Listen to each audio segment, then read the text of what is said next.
The office workers heard screams in the director's office and decided to see what happened there. A large crowd of employees had already gathered in the corridor, not daring to enter the director's office. But loud shouts from inside forced the senior manager to open the door. When the door opened, the employees saw that some unknown woman was shaking their director by the scruff of the neck and threatening that heaven would definitely punish her. Red stains were visible on the woman's snow-white shirt, and the employees were afraid that it was blood. The assistant director shouted to call the security guards immediately before this madwoman killed their mistress. Looking around the office more closely, the assistant realized that the director's body was not covered in blood, but in kimchi sauce. Next to Chayo-ren, a bag of smelly sauce was lying on the floor, which had probably been thrown at the director. Security guards immediately burst into the office and menacingly asked the woman what she was doing. One of the guards skillfully grabbed the woman and said that it was not okay to behave like that in public. The woman tried to break free and screamed for them to let her go immediately. At the end, the woman shouted that she would never leave Chayo alone and wished her to go to hell as soon as possible. The stench in the office was so strong that it was impossible to breathe. Chayo-ren pulled herself together and, in the calmest possible tone, asked the employees what they had seen here that was interesting and whether they had no work at all at the moment. None of the staff wanted to test the director's patience, and within a moment, none of them were left in her office. Only Assistant Lee remained with Cha and timidly asked if everything was okay with the director. Cha said that she was fine, but she couldn't afford to work in this condition, so she had to go to the restroom and tidy up, and then she would go back to work. On the way, Cha shouted that the meeting scheduled for the afternoon should be held without her, and that the minutes of the morning meeting should be sent to her. Assistant Lee said that she would carry out all orders and was amazed at the willpower and calmness of her director. The assistant enthusiastically said that their Cha was simply incredible because not everyone can behave so professionally after being publicly humiliated. But this was not surprising because Chayo-ren was the youngest daughter of the Jacheon Group, a leading South Korean conglomerate, and the youngest executive who achieved her position solely due to her abilities.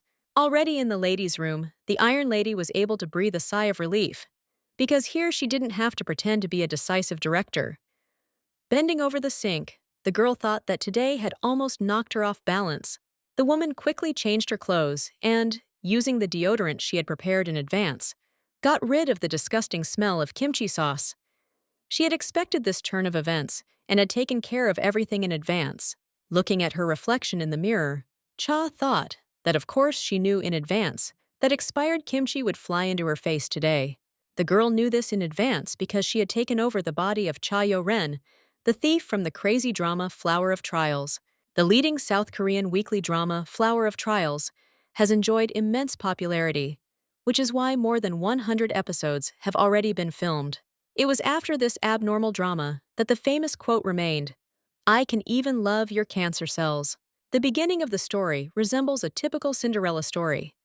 The main character, Chaebol Chae-bin, falls in love at first sight with the innocent main character, Han So-ri. And after a while they realize their feelings for each other. This love between the two young people did not fade away, despite fierce opposition from their families. It is here that Chayo-ren begins to actively participate in the plot. In fact, the main characters turned out to be brother and sister. After spending a long time in despair, they still managed to come to terms with their fate and begin a painful life as brother and sister. Some time passed, and they accidentally learned that Chaebol Chae-bin was only an adopted son in the family. When the main character learned this news, her happiness knew no bounds, because now there were no obstacles to their love. Before Han So-ri can enjoy her happiness, the main character suddenly gets into an accident and completely loses his memory. For a long time, the main characters go through the trials of fate and all the tricks of the thief Chae-ren. Finally, Chaebol Chae-bin's memory returns. But since trouble does not come alone, very soon he was diagnosed with the last stage of cancer. At the moment when the main characters were ready for a truly tragic farewell to life, Chaebol was saved by the secondary hero, Park In-woo, who donated his organ. However, in the end, Pak faced post-operative complications and, having given the future child of the main characters a name, closed his eyes forever. In the long-awaited final episode, the main characters stood on the seashore and looked at the sky. They promised the already dead Pak that they would definitely meet a happy ending. The Flower of Trials was met with a whole wave of morbid adoration. Despite the fact that there were so many critics that they even demanded the dismissal of the scriptwriter, the number of viewers still grew in mathematical progression. Hearing the news of the remake of Flowers of Trials, all the actors in the country were excited to audition. At the time, the girl had no idea that she would be stuck in the world of this drama for 2 years. The girl was just an unknown actress and didn't really want to get the role of Cha Yo-ren. But fate made its adjustments to her life, and now the girl told herself not to waste time on sadness, because she urgently needed to figure out what to do next. The girl couldn't be sure that she would make it to reality even after the drama's plot ended. So in any case, there was only one thing left for her to do: reach its finale. Arriving home, Cha Yo-ren met the housekeeper, who looked at the girl in surprise and asked what happened. The woman asked why Ms. Cha smelled so much of kimchi. The girl explained as calmly as she could that she had accidentally contaminated it while eating. Cha also asked Ms. Kim to keep it a secret from the rest of the family. Housekeeper Kim Jong-soon was responsible for the order of the Cha family residence for 48 years and was quite sensitive and caring, so she took care of all family members without exception. To Cha Yo-ren, she was almost like a mother who had cared for her since childhood. This woman was trusted by all the family members, so Cha decided that Kim Jong-sum was the one she needed to be most careful of. According to the plot, after learning about Yo-ren's crimes, Kim Jong-sum, in order to correct her actions, steals all the secret documents in order to pass them on to the main character Han So-ri. But all her efforts are in vain, because Yo-ren guesses everything long before the housekeeper manages to hand over important evidence.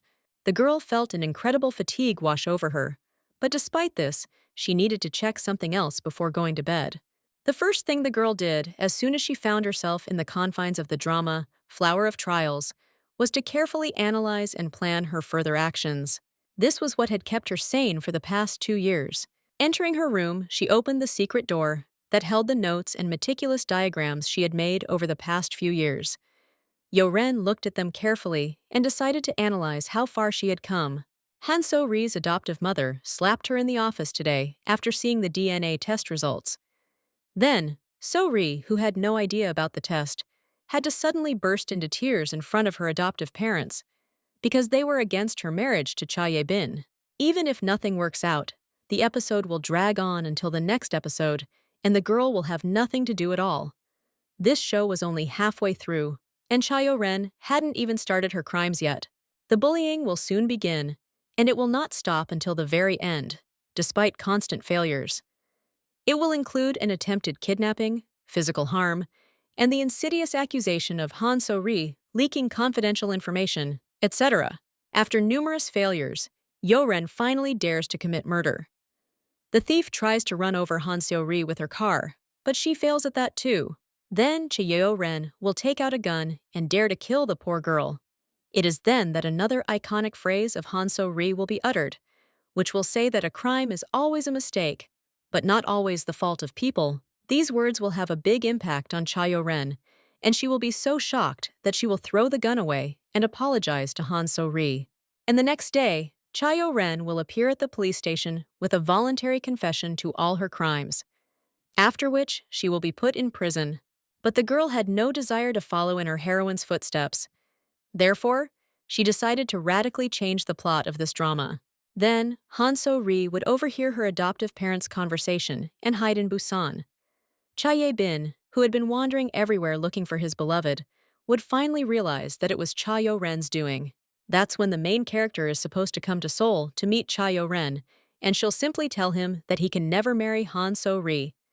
And then her character is supposed to go on a long hiatus again. In this situation, anyone would ask a reasonable question.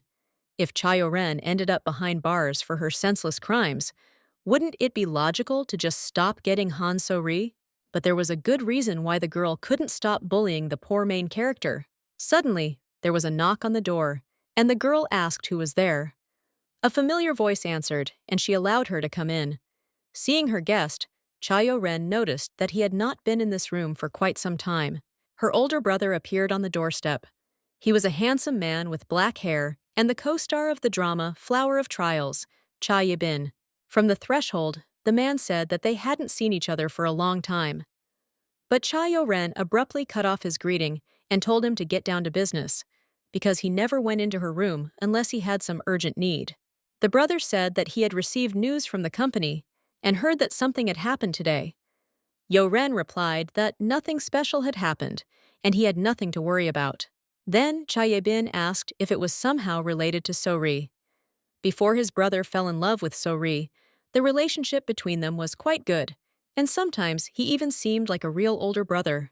But when Han So-ri appeared in his life, their relationship went downhill. Cha was unhappy and asked if that was the only reason he came to her room.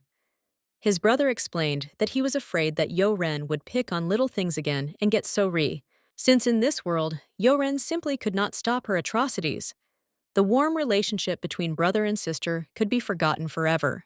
The girl approached her brother and, smiling sweetly, looked into his eyes.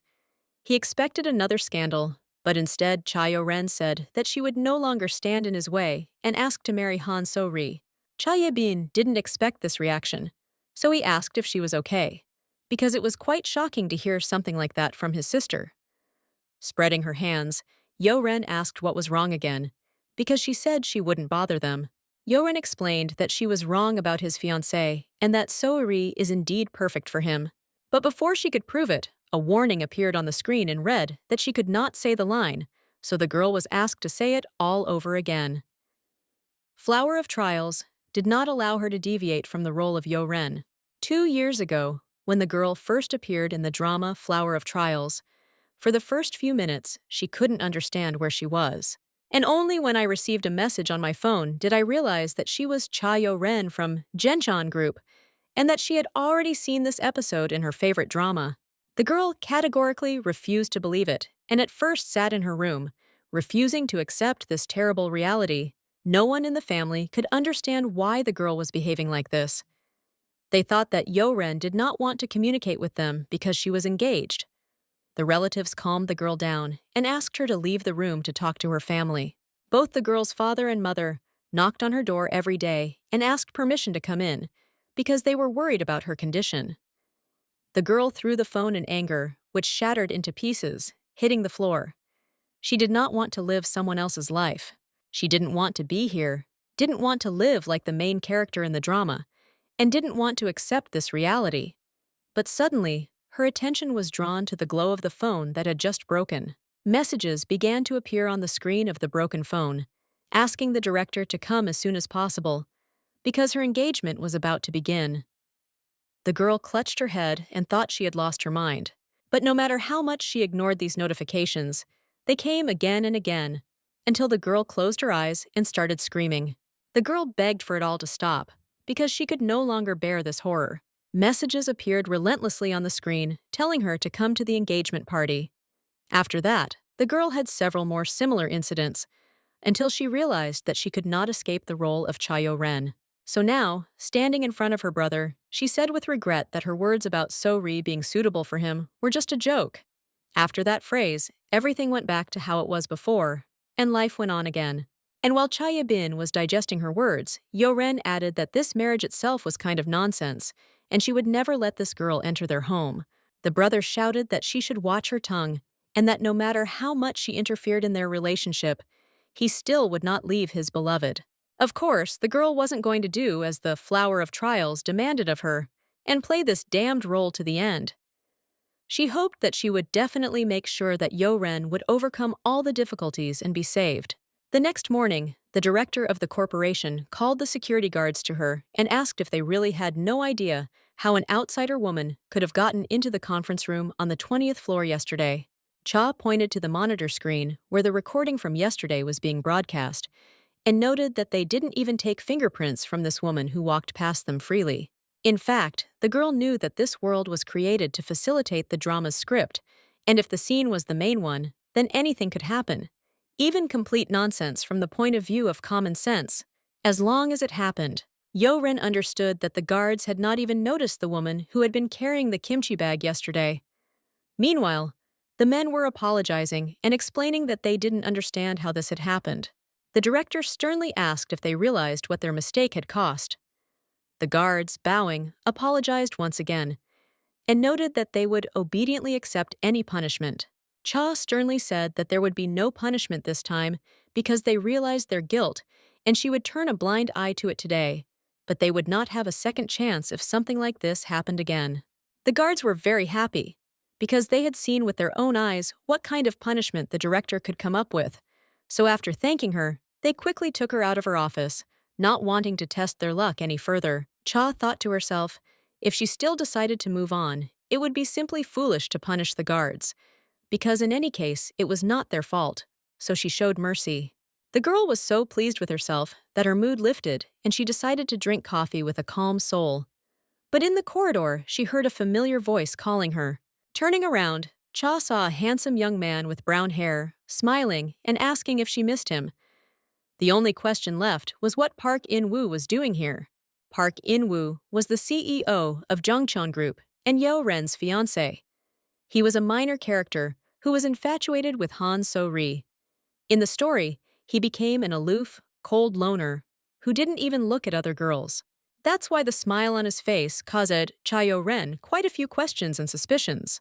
Park In-woo was not the kind of man who would sincerely send her radiant smiles, so she couldn't believe her eyes when she looked at her fiancé. The girl remarked that this man should rather hate her for constantly clinging to Han So-ri, and was sure that he was definitely up to something. Cha Yo-ren decided that she was not so easy to deceive, so she apologized to Park In-woo. But before the girl could prove that she had a lot of work to do, he smiled and said that from now on she should just call him In-woo. And while the girl blinked in surprise, the man explained that it was better to address him without his last name, because he was her fiancé. Park In-woo's expression immediately changed, and the man looked at the floor in sadness. He said that his fiancée was extremely cold towards him, which made him very sad. Looking at this handsome man, Cha felt her heart beat faster, so she quickly asked why he had come here. The man explained that as soon as he found out that something unpleasant had happened to her, he immediately ran to visit her. Park In-woo looked her in the eye and asked if she could spare him a few minutes to have a cup of coffee together. The girl started making excuses that she was very busy right now and needed to prepare for a meeting. But the groom noticed that it was lunchtime and asked if she couldn't find at least a moment to spend time with her fiancé, because they really hadn't seen each other for a long time. Park In-woo gently took her hair and, leaning down, whispered in Yoren's ear that he missed his bride very much, so he would like to spend at least a little time with her. Yo-ren was surprised that he was acting like this, and for a moment thought that maybe it would arouse suspicion that she would refuse her fiancé. So she said she would have coffee, if it wasn't long. Cha was taken aback by her fiancé's proximity, so she turned and stepped forward, signaling for him to hurry up. Park In-woo looked at the trail of the director hurrying to the cafe and smiled contentedly. Sitting across from his fiancé at the table, Park smiled again and noted that although they were engaged, they hadn't had a single proper date. So he asked if she was free that Saturday. The girl noticed that she had a lot of things to do recently, so she had no time to rest. The groom suggested that they come to her house in the evening to have dinner together, but Yo-ren said that she did not like late guests. Park In-woo sighed sadly and said that someone who missed his bride so much would have to accept this and postpone the date until next time. Cha didn't take her eyes off her fiancé and understood that he shouldn't have behaved like that, because all his thoughts were with Han So-ri. So she wondered what he was up to. Yo-ren decided not to put it off until later and asked if she could ask him something. The groom replied that of course he would, and Cha Yo-ren suddenly asked if he should go to Han So-ri now. The man almost dropped the glass when he heard this, but quickly pulled himself together and calmly asked why he needed to go to her. Cha explained that recently someone from Han So-ri's family came to the company and committed a real rape, so something must have happened to this girl. Park In-woo calmly stated that he had nothing to do with it. Cha looked at him more closely and didn't understand how he could react like that to an incident involving his lover. The groom added that he certainly cares, but the condition of his bride is much more important to him. The man added that in the end, the trouble was with his fiancée, so he should have worried about her first, and he could get to the bottom of the incident with So-ri later. Of course, Cha mentally noted that his words made sense, but something still bothered her. The girl didn't understand why, under these circumstances, Park shouldn't worry about his beloved anymore, even though there were no special plot restrictions here. So she decided that perhaps such a reaction was normal. The unexpected man asked if Neo Ren had anything to tell him. The girl asked where he got it from, and the groom explained that she was looking at him so intently that he concluded that either she wanted to tell him something or she really liked his face. After these words, Yo Ren mentally cursed that he had managed to catch her like that, and said out loud that it was a pretty predictable line. Putting the glass on the table, the girl stood up abruptly and said that she had a lot of things to do and had to go. The groom sadly asked if she wouldn't stay for a few more minutes, but Yo-ren replied that she urgently needed to go to a meeting and thanked her for the coffee. Park In-woo looked after her for a long time and said out loud that they would see each other soon. As soon as Yo-ren was left alone, she breathed a sigh of relief, because after this meeting, a sly blush appeared on her cheeks, because it was quite difficult to talk calmly with such a handsome man. Having entered her office, the girl was lost in her thoughts about her fiancé, wondering who he really was, a cunning snake or a cunning fox. Cha was so focused on her thoughts that she didn't even notice that assistant Lee Yoo-jin from the third marketing group was in the office, whom the director also caught by surprise. After gathering herself, Lee greeted her boss. Cha immediately asked if the assistant had prepared the minutes of yesterday's morning meeting, which she had requested the day before. The assistant was a little taken aback and couldn't think of an answer for a long time. In the end, Lee decided to tell the truth, so she said that So-ri's assistant was currently away, and she could not unlock her laptop, where the file with the meeting minutes was located.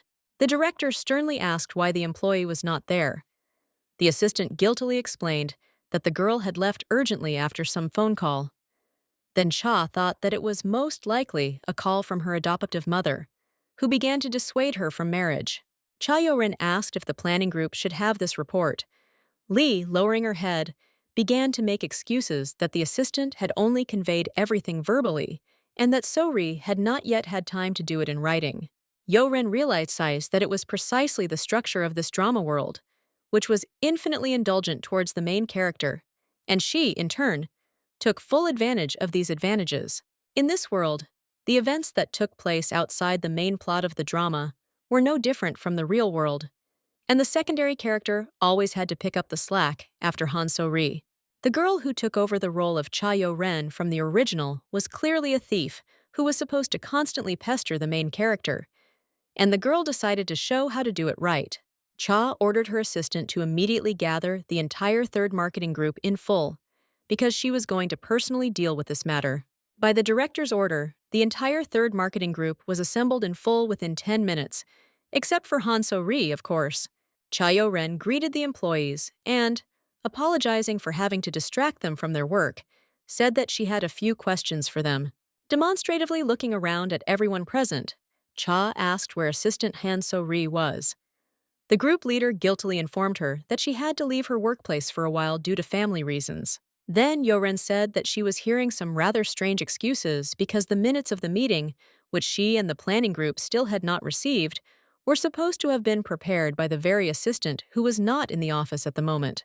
The director sternly said that due to the lack of a protocol, all the work of the corporation was currently being delayed, and the person responsible, without saying a word to the CEO, left the workplace.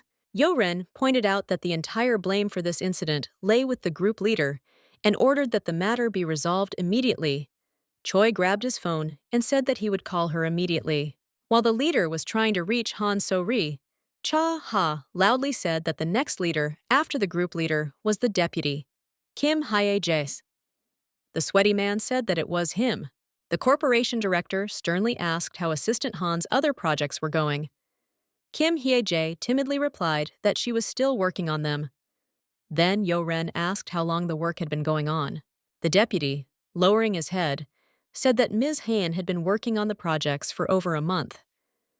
Yo-ren immediately asked sternly if anyone else in their group could afford to drag out tasks for such a long time. Without waiting for an answer, Cha remarked that they were one team, not someone's errand boys who had to suffer because of one employee.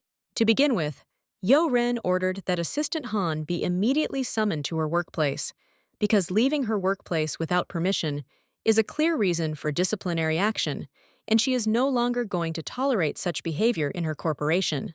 Yo-ren sternly said that if something like this happens again, she is no longer going to forgive such a person, and the punishment for this will be borne by the entire group together. Meanwhile, the manager guiltily explained that he couldn't reach Assistant Khan. He had already tried calling both his personal number and his home number, but to no avail. Cha demonstratively showed her surprise, and then said that there was nothing she could do and, first of all, she needed to deal with an urgent matter that had disrupted the work of the entire corporation. Yo-ren carefully looked around at all the employees present and asked who could prepare the meeting minutes instead of Assistant Han. Looking at the frightened staff, Cha thought that her method of casting Han So-ri as the thief Yo-ren brought some realism to the lives of the characters in this inappropriate drama. This world was almost indistinguishable from the real one.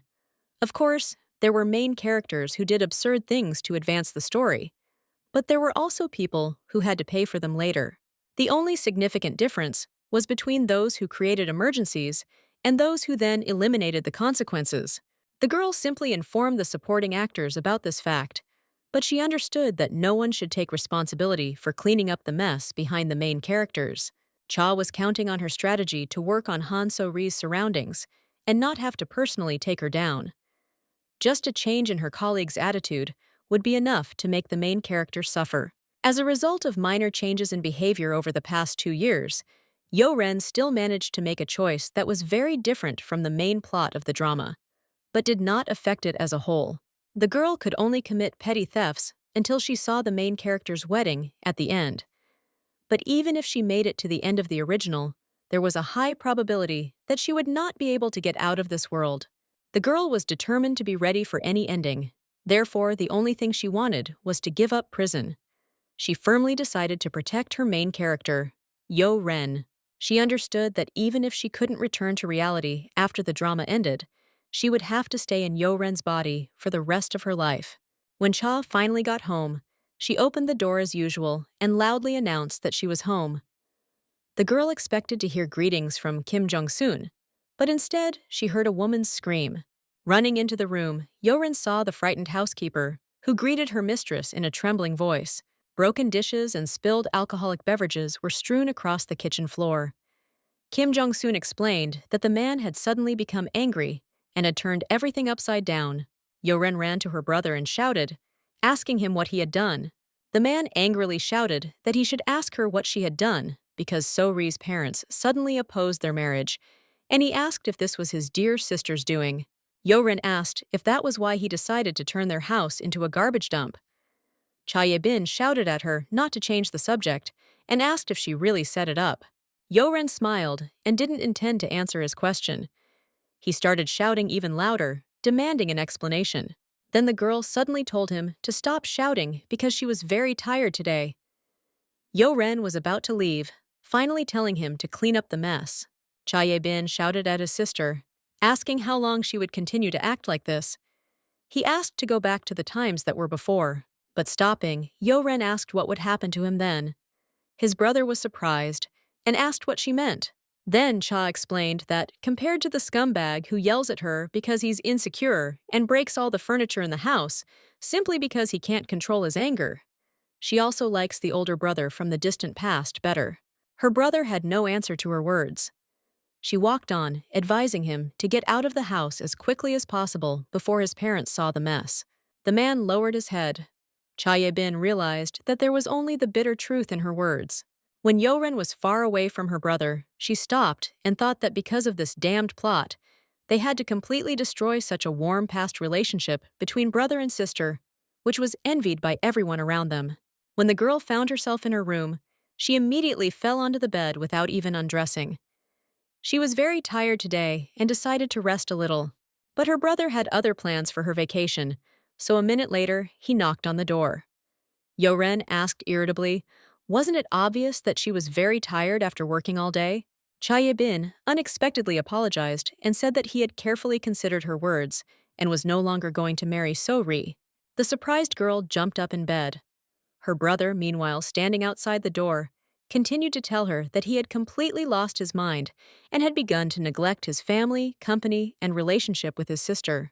Cha Ye-bin said that after her words, he seemed to have sobered up and come to his senses, and although he loves So-ri, he understands that this relationship will lead him to ruin.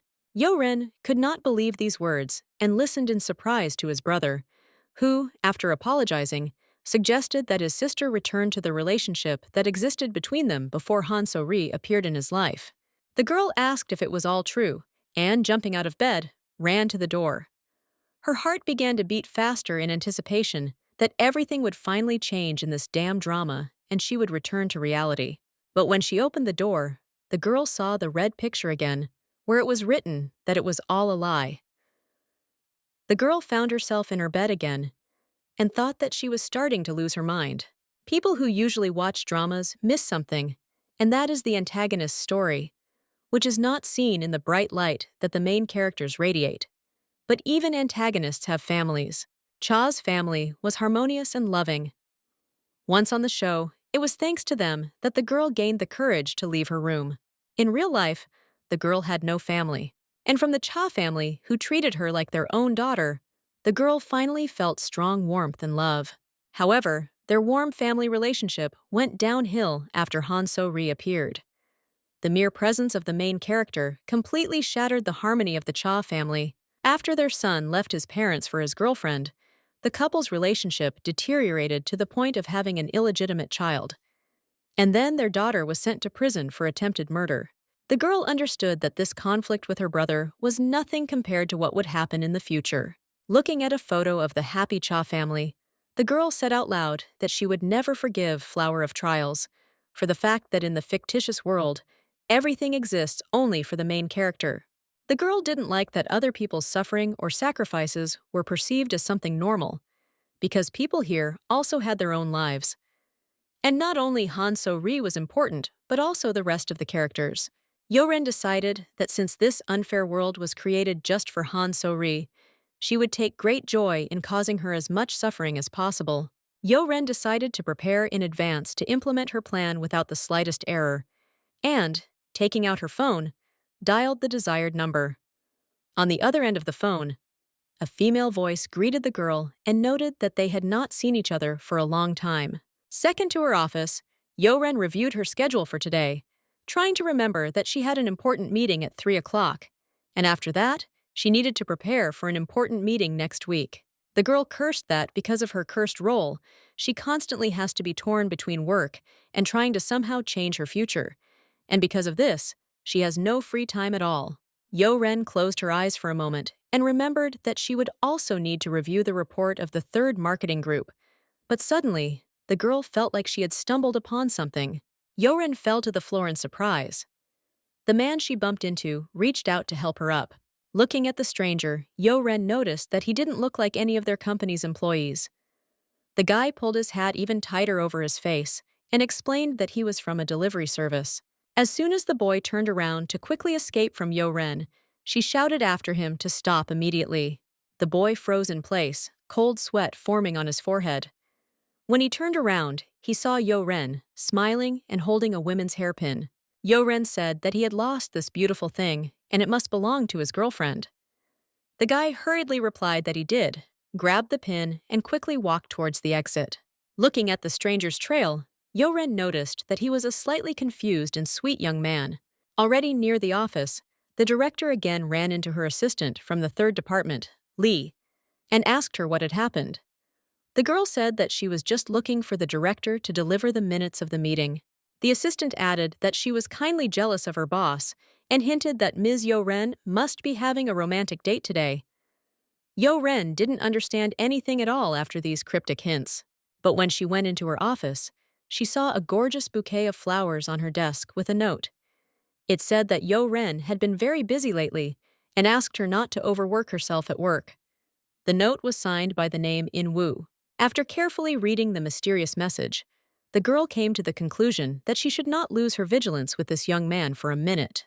Lately, her fiancé has been acting more and more strangely every day, so Yo-ren decided to keep a closer eye on him. Still, the business lady was pleased that these lovely flowers created a cozy atmosphere in her office. But before Yo-ren could enjoy the incredibly beautiful flowers, an angry Han So-ri burst into her office, shouting, asking if this was her fault. Han So-ri angrily shouted that her parents suddenly opposed her marriage to Cha Ye-bin, and therefore she has no doubt that Yo-ren was involved. The only person in the company who dared to address the director by name without mentioning his position was the main character of the drama, Han So-ri. So Yo-ren decided it was time to act. Yo-ren calmly remarked to the assistant of the third marketing department to watch her language and behavior because they were now in the company, so they needed to learn to properly separate the personal from the public. Passing the angry girl, Yo-ren walked towards the exit. Han shouted that her accusation was baseless because it was Yo-ren who did not know how to distinguish between public and private. Yo-ren calmly asked if Han Seo-ri had proof of her words. Surprised, Han blinked and didn't know what to say. Then the corporation director explained that the assistant came here to take out her anger on an innocent person without any evidence. So Ri started screaming again, asking Yo-ren if she had said everything. Looking into the angry eyes of Han Seo-ri, Yo-ren asked if she had finished her morning work before coming and provoking her into a fight, or if she had just left her affairs to chance as usual. Yo-ren added that her colleagues cannot cover for her forever, and therefore asked her to take her duties more responsibly in the future if So-ri does not want to be disciplined. Han So-ri was surprised and asked if Yo-ren was really threatening her now and why the hell she changed the subject. The director calmly added that she always tells it like it is, and then advised Han So-ri to go to her workplace if she had nothing else to say. In fact, Han So-ri's anger was justified because Yo-ren was really preventing her from marrying her brother. Yo-ren was forced to endure accusations almost every day that no one else was capable of such a thing, and that she was forever ruining Han's life. Despite the fact that they would soon have children, Yo-ren tried not to react to these accusations, and So-ri became even angrier looking at Yo-ren's coolness. Suddenly, there was a knock on the office and the director allowed her to enter. Her fiancé, Park In-woo, appeared at the door and looked around at the quarreling girls in surprise. Yo-ren breathed a sigh of relief, hoping that now So-ri would finally shut up, because she was almost deafened by her screams. Seo-ri immediately threw her arms around In-woo, who asked in surprise what she was doing here. For the first time in a long time, Yo-ren was happy to see her fiancé. The director immediately asked him what happened. In explained that he just wanted to make sure his fiancée received the flowers and asked if she liked his surprise. He was immediately interrupted by So-ri and asked to listen to her first, as she had big problems. Meanwhile, Yo-ren caught herself thinking that her fight with So-ri had already happened, even though In-woo was supposed to appear in the next scene according to the script. Watching the young people, Yo-ren thought that such a small time difference was not particularly important, and that the love scene between So-ri and Park In-woo was about to take place. Looking into the eyes of the young man, So-ri said that her parents suddenly opposed her wedding, and she was so confused that she didn't know what to do next. Yo-ren tried not to look at them and looked at the flowers on her desk. The only thing that confused her was why this scene was taking place in her office, because according to the script, it was supposed to be somewhere else. But then Yo-ren heard her fiancé say that in that case, So-ri needed to find a way to convince her parents and not behave like Yo-ren for no reason. Cha was simply shocked to hear this, because the original line from the drama was that he asked So-ri not to marry Cha Ye-bin, because the person who could make her truly happy is closer than she thinks. Yo-ren realized that this key line had changed radically and didn't understand at what point everything had gotten out of control. She shouted for them to get out of her office immediately. It was so unexpected that the young people left the principal's office as quickly as possible and looked at each other guiltily in the hallway. Seo-ri looked at the floor and timidly asked if In-woo was offended by something. The man looked at the employee in surprise and asked where she got that from. Han So-ri said that she felt that Park In-woo was acting too cold towards her in the principal's office. The man apologized and explained that it was hard for him to watch So-ri cry because of the problems with the wedding. The girl breathed a sigh of relief and said that she was scared for no reason. Seo-ri added that she was indebted to In-woo because she knows perfectly well that he was the one who distracted Yo-ren so that she and Cha Ye-bin could be happy. The man unexpectedly advised So-ri to go to Cha Ye-bin first. The girl blinked in surprise and asked why. Then Park explained that both of them should be interested in their marriage, and they both need to talk to their parents and find a good solution to this problem. After listening to the young man's advice, So-ri thanked him for the good tip and promised to do just that. A smile appeared on her face, and she hurried to her lover. Meanwhile, in her office, Yo-ren wondered why Park In-woo's attitude towards Han So-ri had changed right now and what could have influenced it. The characters in Flowers of Trials could not deviate from their assigned roles. The character In-woo was characterized as someone who could always sacrifice everything for So-ri, with whom he was irreparably in love. Suddenly, the door to Yo-ren's office opened. The groom appeared on the doorstep. He pointed out that it was already lunchtime and asked if she was going to take a break. But instead of greeting her husband, Yo-ren angrily asked him to stop.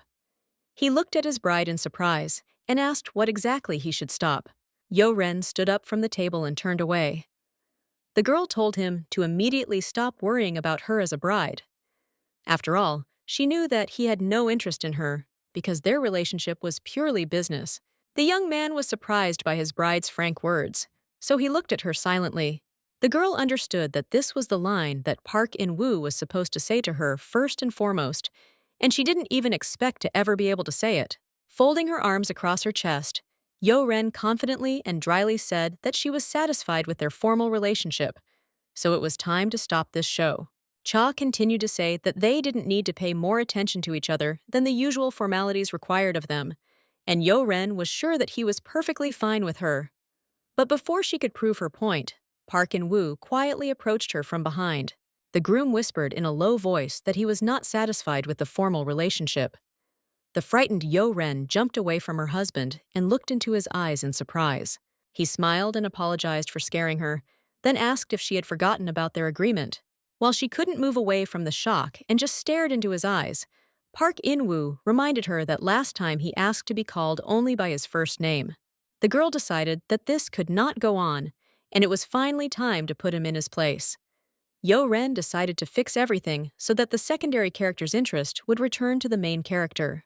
So she approached Park In-woo, took him by the chin, and, looking him in the eye, invited him to have dinner with her today, since he had decided to act like a groom. That evening, sitting in a fancy restaurant, a surprised Chae-bin asked his sister why she had gathered them all here. Then Yo-ren calmly asked why he came here, since she only invited So-ri. His brother told her to consider him as Han So-ri's personal bodyguard and not pay any attention to him. Displeased, Yo-ren hissed through her teeth to tell him to stop acting like a nanny, because So-ri is not a child at all. His brother replied curtly that he would not let his beloved go to Yo-ren alone. Park In-woo felt uncomfortable and tried to somehow push his fiancée to behave more tactfully. Then Yo-ren suggested getting straight to the point and directly asked Han So-ri if she really wanted to marry her older brother. Han looked at Cha Ye-bin and said that she could no longer imagine herself as anyone else's wife but him. Her eyes were filled with love, and when her brother caught her gaze, he also felt ashamed. Cha Ye-bin immediately stood up, took So-ri by the hand, and said that he also only dreamed of a wife as worthy as Han. Ye-ren thought that she was already sick of these affections and wanted to go home. Then Cha sternly said that in that case, Han So-ri should behave with dignity. The surprised girl looked at Yo-ren and asked what she meant. The sister calmly informed her that she had something to say to her brother about Han So-ri's behavior. And while his brother didn't understand what was being said, Yo-ren explained that it was about the backup version of So-ri, who could easily replace her older brother. Hearing this, Park In-woo almost choked on the water he was drinking. Seeing the groom's reaction, Yo-ren noticed that there was no need to continue pretending to be stupid, because So-ri was increasingly throwing herself into Park In-woo's arms with tears. Cha noticed that she couldn't continue to watch this and handed In-woo a handkerchief, so he could clean himself up after getting splashed with water. Yo-ren demonstratively hugged Park In-woo and, looking at So-ri, told her not to cling to her fiancé anymore. Han immediately started making excuses that she had never been attached to him and didn't understand what Yo-ren was talking about. Cha calmly replied that she had explained everything and didn't want to repeat it a second time. The brother got angry, hugged his beloved, and asked his sister if she really wanted to accuse So-ri of treason now. But Yo-ren, not paying attention to his words, apologized to Park In-woo for dragging him into all this so suddenly. Wiping himself with a handkerchief, Inwoo said in surprise that she hadn't been worried about such things in the first place. He wondered what Yoren had in mind when she suggested that he and Sori have dinner together. Then Cha recalled that it was he who had recently said that he was not satisfied with formal relationships, so from now on, she was trying to conscientiously fulfill her role as a bride. Inwoo remarked that he didn't want her to have to fight with Sori over this. It was clear from the expression on his face that the groom didn't like it when Han was in a difficult position. Yo-Ren watched her fiancé's reaction carefully and thought that she had been worrying for nothing about him no longer being so interested in Han Seo-ri. So she said out loud that in that case, there was no need to continue being so caring with her. Park In-woo remained silent, and Yo-Ren added that after all, he was the first to be against their engagement. Han So-ri intervened in the conversation, asking why Yo-Ren was torturing her so much. So-ri cried loudly on Cha Ye-bin's chest, and through her tears lamented that she didn't understand what her fault was, because she just wanted to be with her lover. Yo-Ren knew that there was no better actress than So-ri, so she calmly asked how she was torturing her. After these words, Han couldn't hold back any longer and shouted at the top of her lungs that it was Yo-Ren who was opposing their marriage, behaving aggressively, and even set her colleagues against her, saying that So-ri was not fulfilling her duties. Cha Ye-bin, looking at his beloved, quietly called her, because he didn't expect her to be so angry. So-ri caught herself, realizing that she had gone too far with her accusations.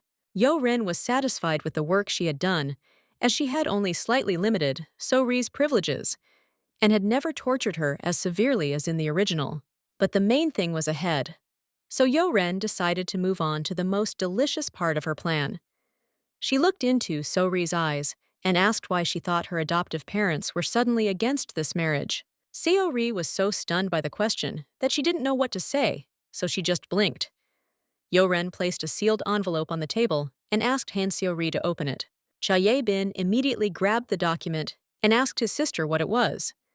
Yo-Ren calmly told him that it was a DNA test, a copy of which So-ri's parents had received the day before. And then Cha Ye-ren, savoring every word, announced that the precious adopted daughter was going to marry the son of a wealthy family, but in fact, he turned out to be her brother. Park In-woo, upon hearing this news, jumped up from the table and shouted at his fiancée.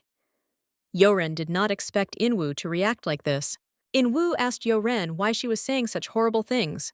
Cha didn't expect her fiancé to react this way, so she explained as calmly as possible that it was better to hear such news from a stranger to So-ri than to accidentally overhear a conversation between the people who had raised her for so long. Pick and Woo didn't understand how Yo-Ren could have thought that this could have happened. Then the bride explained that she had sent the results to Han So-ri's house because she felt sorry that her poor parents had never guessed anything their whole lives. In-woo found it unbearable to listen to these explanations, so he got up and moved away from the table. Yo-Ren didn't understand at all why Park In-woo reacted this way to this news, so she didn't take her eyes off him and called out to her fiancé.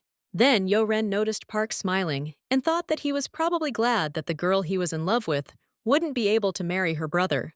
An enraged So-ri lashed out at Yo-Ren and said that she could fake as many tests as she wanted, so she wasn't going to believe in these ordinary pieces of paper. Yo-Ren sighed and said that she was hearing an unfair accusation again, because she didn't fake anything.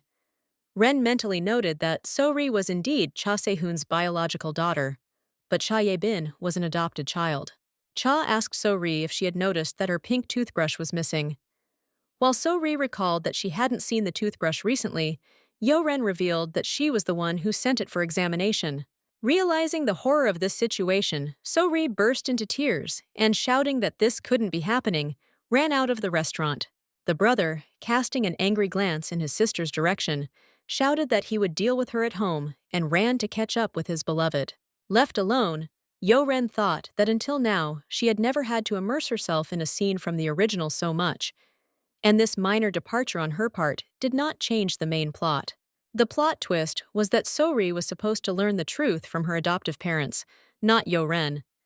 But she figured that wouldn't cause any problems, because the main thing is that So-ri and Ye-bin think they're brother and sister. Yo-Ren said out loud that despite these small mistakes, the main plot should be fine. She didn't even realize that Park In-woo was watching her closely from the next room. Yo-ren left the restaurant and headed to the parking lot. On the way, she thought that finally this was all over and she could rest in peace. Looking up, the girl saw that Park In-woo was standing next to her car. She was completely unexpected to see her fiancé here, so she stopped in surprise and asked what he was doing here. Smiling, the young man replied that he was waiting for Yo-ren to drop her off at home because he was her fiancé. Yo-ren couldn't understand what was on his mind, since he should be worrying about So-ri, not her right now. So she asked bluntly if Park In-woo had bumped into So-ri as he was leaving the restaurant. In-woo confirmed that they had run into each other and that So-ri had cried on his shoulder for a long time, pointing to a mark on her foundation. The young man then said that he had sent So-ri home in a taxi. Looking at the girl, he told her to give him the car keys because he was the man and he would be the one driving. The girl hesitated for a long time, and In-woo said that he offered her a helping hand and she refused, putting him in an awkward position. Then Yo-ren decided to give in and still gave her the car keys, reassuring herself that he was her fiancé. In-woo asked where they were going, and, having received the answer that they were going home, calmly started the car. The girl was shocked by his calmness and could not understand why he was behaving like this. Yo-ren knew that she had literally just detonated an atomic bomb by reporting the DNA test results, and he was acting as if nothing had happened. Then Yo-ren said out loud that she was the one who brought So-ri to tears, and Park In-woo really likes this girl. The man leaned on the steering wheel and looked at Yo-ren curiously, then asked if she really thought he should have done that. Lowering her eyes, the girl advised him to tell her the truth to her face, because, in his opinion, she was cruel and heartless. She expected him to confess his sympathy for Han So-ri, but instead the young man unexpectedly extended his hand to the girl, as if hugging her. Looking into Yo-ren's eyes, Park In-woo said that he never thought she was heartless and that she was very wrong about that. Then Park In leaned over the girl so close that she could feel his breath on her lips. Her cheek suddenly turned red and Yo-ren closed her eyes. She thought he wanted to comfort her, as befits a groom. Yo-ren felt defenseless next to In-woo, because it was difficult to refuse such a handsome man, so she decided not to give in and enjoy the kiss. But as soon as she opened her mouth, she immediately heard the seatbelt click. Park In-woo said with satisfaction that she had forgotten to fasten her seatbelt, but now everything was fine and they could drive off. Yo-ren almost collapsed under the seat in shame. The girl turned away and, embarrassed, said that no matter what, she was still far from a beautiful person. He smiled and replied that she didn't look ugly either. Looking out her car window, Yo-ren wondered why Park In-woo's character was so different from the original, since he was supposed to hate Yo-ren as much as he was loyal to Han So-ri. Yo-ren decided to find out what exactly influenced the attitude towards her and where she made a mistake in her actions. The girl looked at Park In-woo intently and asked what was wrong with him. He calmly replied that he did not understand her question. Then the girl explained that the object of his adoration was now one step away from parting with her lover, and she would take advantage of such a chance if she were in his place. Looking at him, Yo-ren asked why he wasn't doing anything. The man was surprised and replied that he didn't understand what she was hinting at, because he was Yo-ren's fiancé, not Han So-ri, so he had no idea what Yo-ren expected of him. As if nothing had happened, Pak announced that they had already arrived home. The girl decided not to pester him with her questions, because he would not tell her anything new.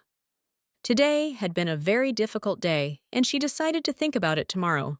Yo-ren had only just crossed the threshold of her own house when she saw her drunk brother in the kitchen, demanding that her sister admit that it was all untrue and that she and his lover were not brother and sister. The girl looked at her brother with disgust and thought that he could do nothing else but get drunk.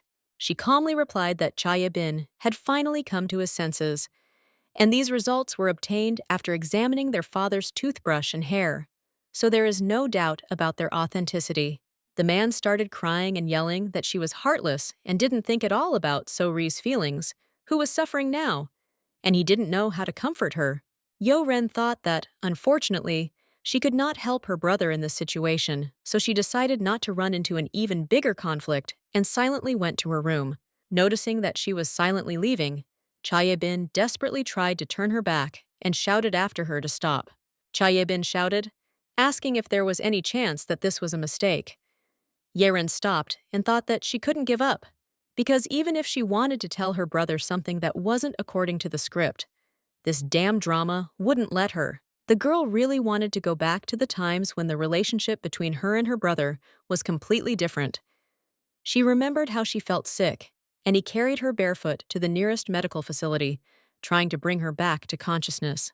The weather was very cool, but that didn't stop Cha Ye-bin from running as fast as he could and screaming for someone to help his beloved sister immediately. When she finally regained consciousness, the first person she saw was her brother, who was sleeping sitting up above her bed. It was clear from his face that he had not left his sister for a minute, and was so tired that he fell asleep sitting up. While Yo Ren was looking at her brother, she heard the voice of a nurse who entered the ward and asked Yo Ren how the patient was feeling. Yo Ren wanted to get out of bed, but the nurse advised her not to make any sudden movements and to wait until she could call a doctor to examine the young girl. Yo Ren said she didn't remember anything and didn't understand how she ended up in the hospital. Then the nurse told her that her brother carried the girl barefoot in such bad weather to the very threshold of the hospital.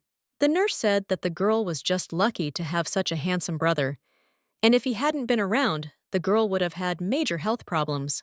Yo Ren turned and looked at her brother, mentally thanking him for not leaving her to die, but risking his own health to carry her to the hospital in his arms. Then the girl remembered the whole plot of this damn drama and thought for a moment that she had big doubts about Cha Ye-bin being a good brother. The girl called her brother by name, and he woke up abruptly. Cha Ye-bin immediately asked how she was feeling and what the doctor said. Yo Ren asked why there was such a panic and carrying her to the hospital in bad weather, because she loses consciousness quite often. The girl knew that her loss of consciousness was more related to the fact that she was stuck in this drama. It was not enough that the main character, who did not know the reason for her loss of consciousness, interfered in his own business. The sister defiantly pursed her lips and told him to behave without any unnecessary nonsense next time, because nothing terrible had happened. The brother sat down closer to Yo Ren, poked her on the nose, and jokingly called his sister a little pig.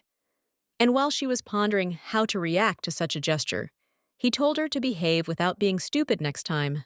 Cha Ye-bin explained that she got slapped on the nose for not being able to properly thank him for his help.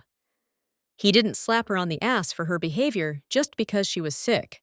The brother asked in surprise how he could ignore her fainting spells and asked if she was still as fidgety as she was in childhood. He recalled that every time Yo Ren didn't get what she wanted, she would lock herself in her room and cry. And Cha Ye-bin would have to act like a clown every time just to cheer her up. His words moved Yo Ren so much that tears welled up in her eyes. He said it was normal to let off steam through her emotions, so he agreed to let her exploit him to the fullest, just like they did when they were kids. No one had ever said such words to her, so she never took her eyes off the completely stranger, the person she felt safe with. He looked her in the eye and said that it was normal. After all, he was her older brother, and in general, this was quite natural for relationships between members of the same family. Her brother advised her to share her problems with him immediately in the future and not bring herself to such exhaustion. And then he suggested that she go and have something delicious to eat after discharge, because he was very hungry today. Yo Ren turned away from Cha Ye-bin so he wouldn't see her tears. He looked at his sister and asked what she would like to eat. Tears were insidiously rolling down her cheeks. She couldn't stop anymore, because no one had ever cared so much about her until today. Cha Ye-bin didn't expect such a reaction and asked in surprise why she was crying. The brother bombarded Yo Ren with questions about how she was feeling and called the nurse to call the doctor immediately because his sister was feeling sick. After Cha Ye-bin was assured that his sister was okay, she was discharged. Immediately, the girl was met at the doorstep by her parents, who rushed to hug their beloved daughter. The girl felt family warmth, care, love, and family comfort for the first time in her life, precisely in this damn drama, and she didn't want it to ever stop. This love for the girl was much brighter than all the feelings she had before, and she really didn't want to lose it. But the plot of the drama predicted a completely different turn of events. When the parents found out that their son had fallen in love with their subordinate, they were simply shocked that he had broken off his engagement with the eldest daughter of Soyan Group with whom all agreements on cooperation had already been signed. This is how the main plot of this drama began. From the very first lines, the girl tried to change him and with a smile turned to her parents, saying that the most important thing in life is to marry for love, and that is why she fully supports her brother.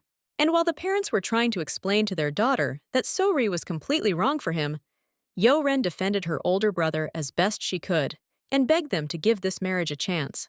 The father shouted that this wedding would only take place because of his corpse and left. The mother ran to calm the father, telling him to calm down. Lately, his health had been improving, and there was no point in worrying too much. Then Chae-bin approached his sister, looking for support in her eyes. Then his expression suddenly changed.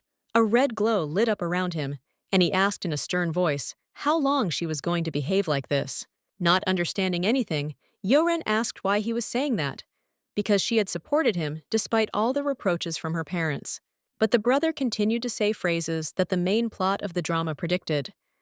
That he was confident in her support until the end, and hoped that at least his younger sister would be on his side. The brother said that he understood that marrying this girl might not please his younger sister, and might also ruin the family's image. But he loved her very much and asked Yo-ren for help. But no matter how much the girl tried to calm her brother down and tell him that she would always support him in everything, he continued to say the phrases that were provided for in the scripts. This went on for more than 2 hours straight. Then the girl realized that she would have no choice but to say the phrase that she would never let him marry this girl, and would do everything to ensure that he and Han So-ri were never together. Hearing this, the brother lowered his eyes and said that he was very disappointed in his sister.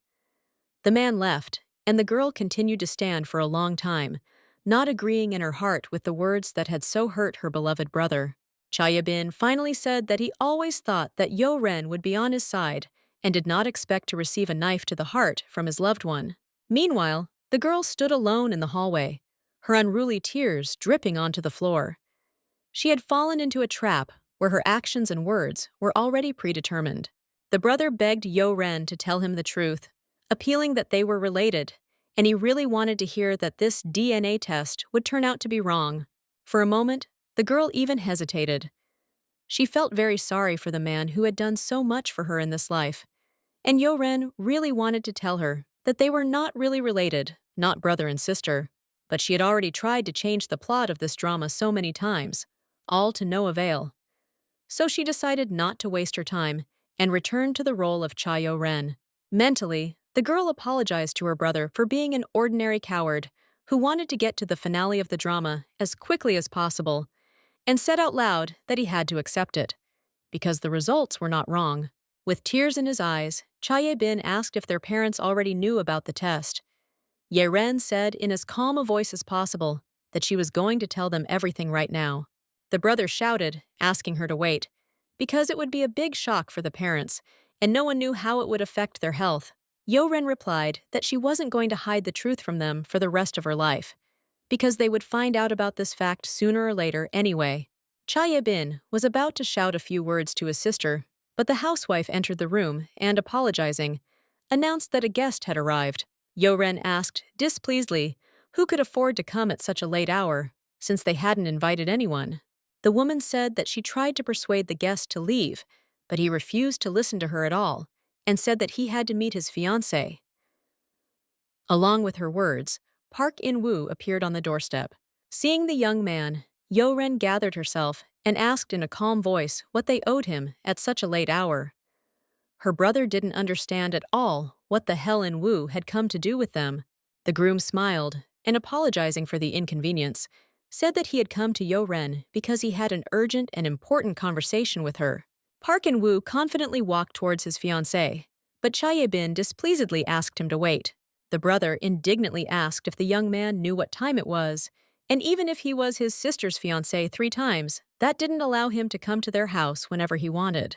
Yo-ren was surprised by Chae-bin's reaction, because they had been fighting just a minute ago, and now he was defending his sister like it was old times.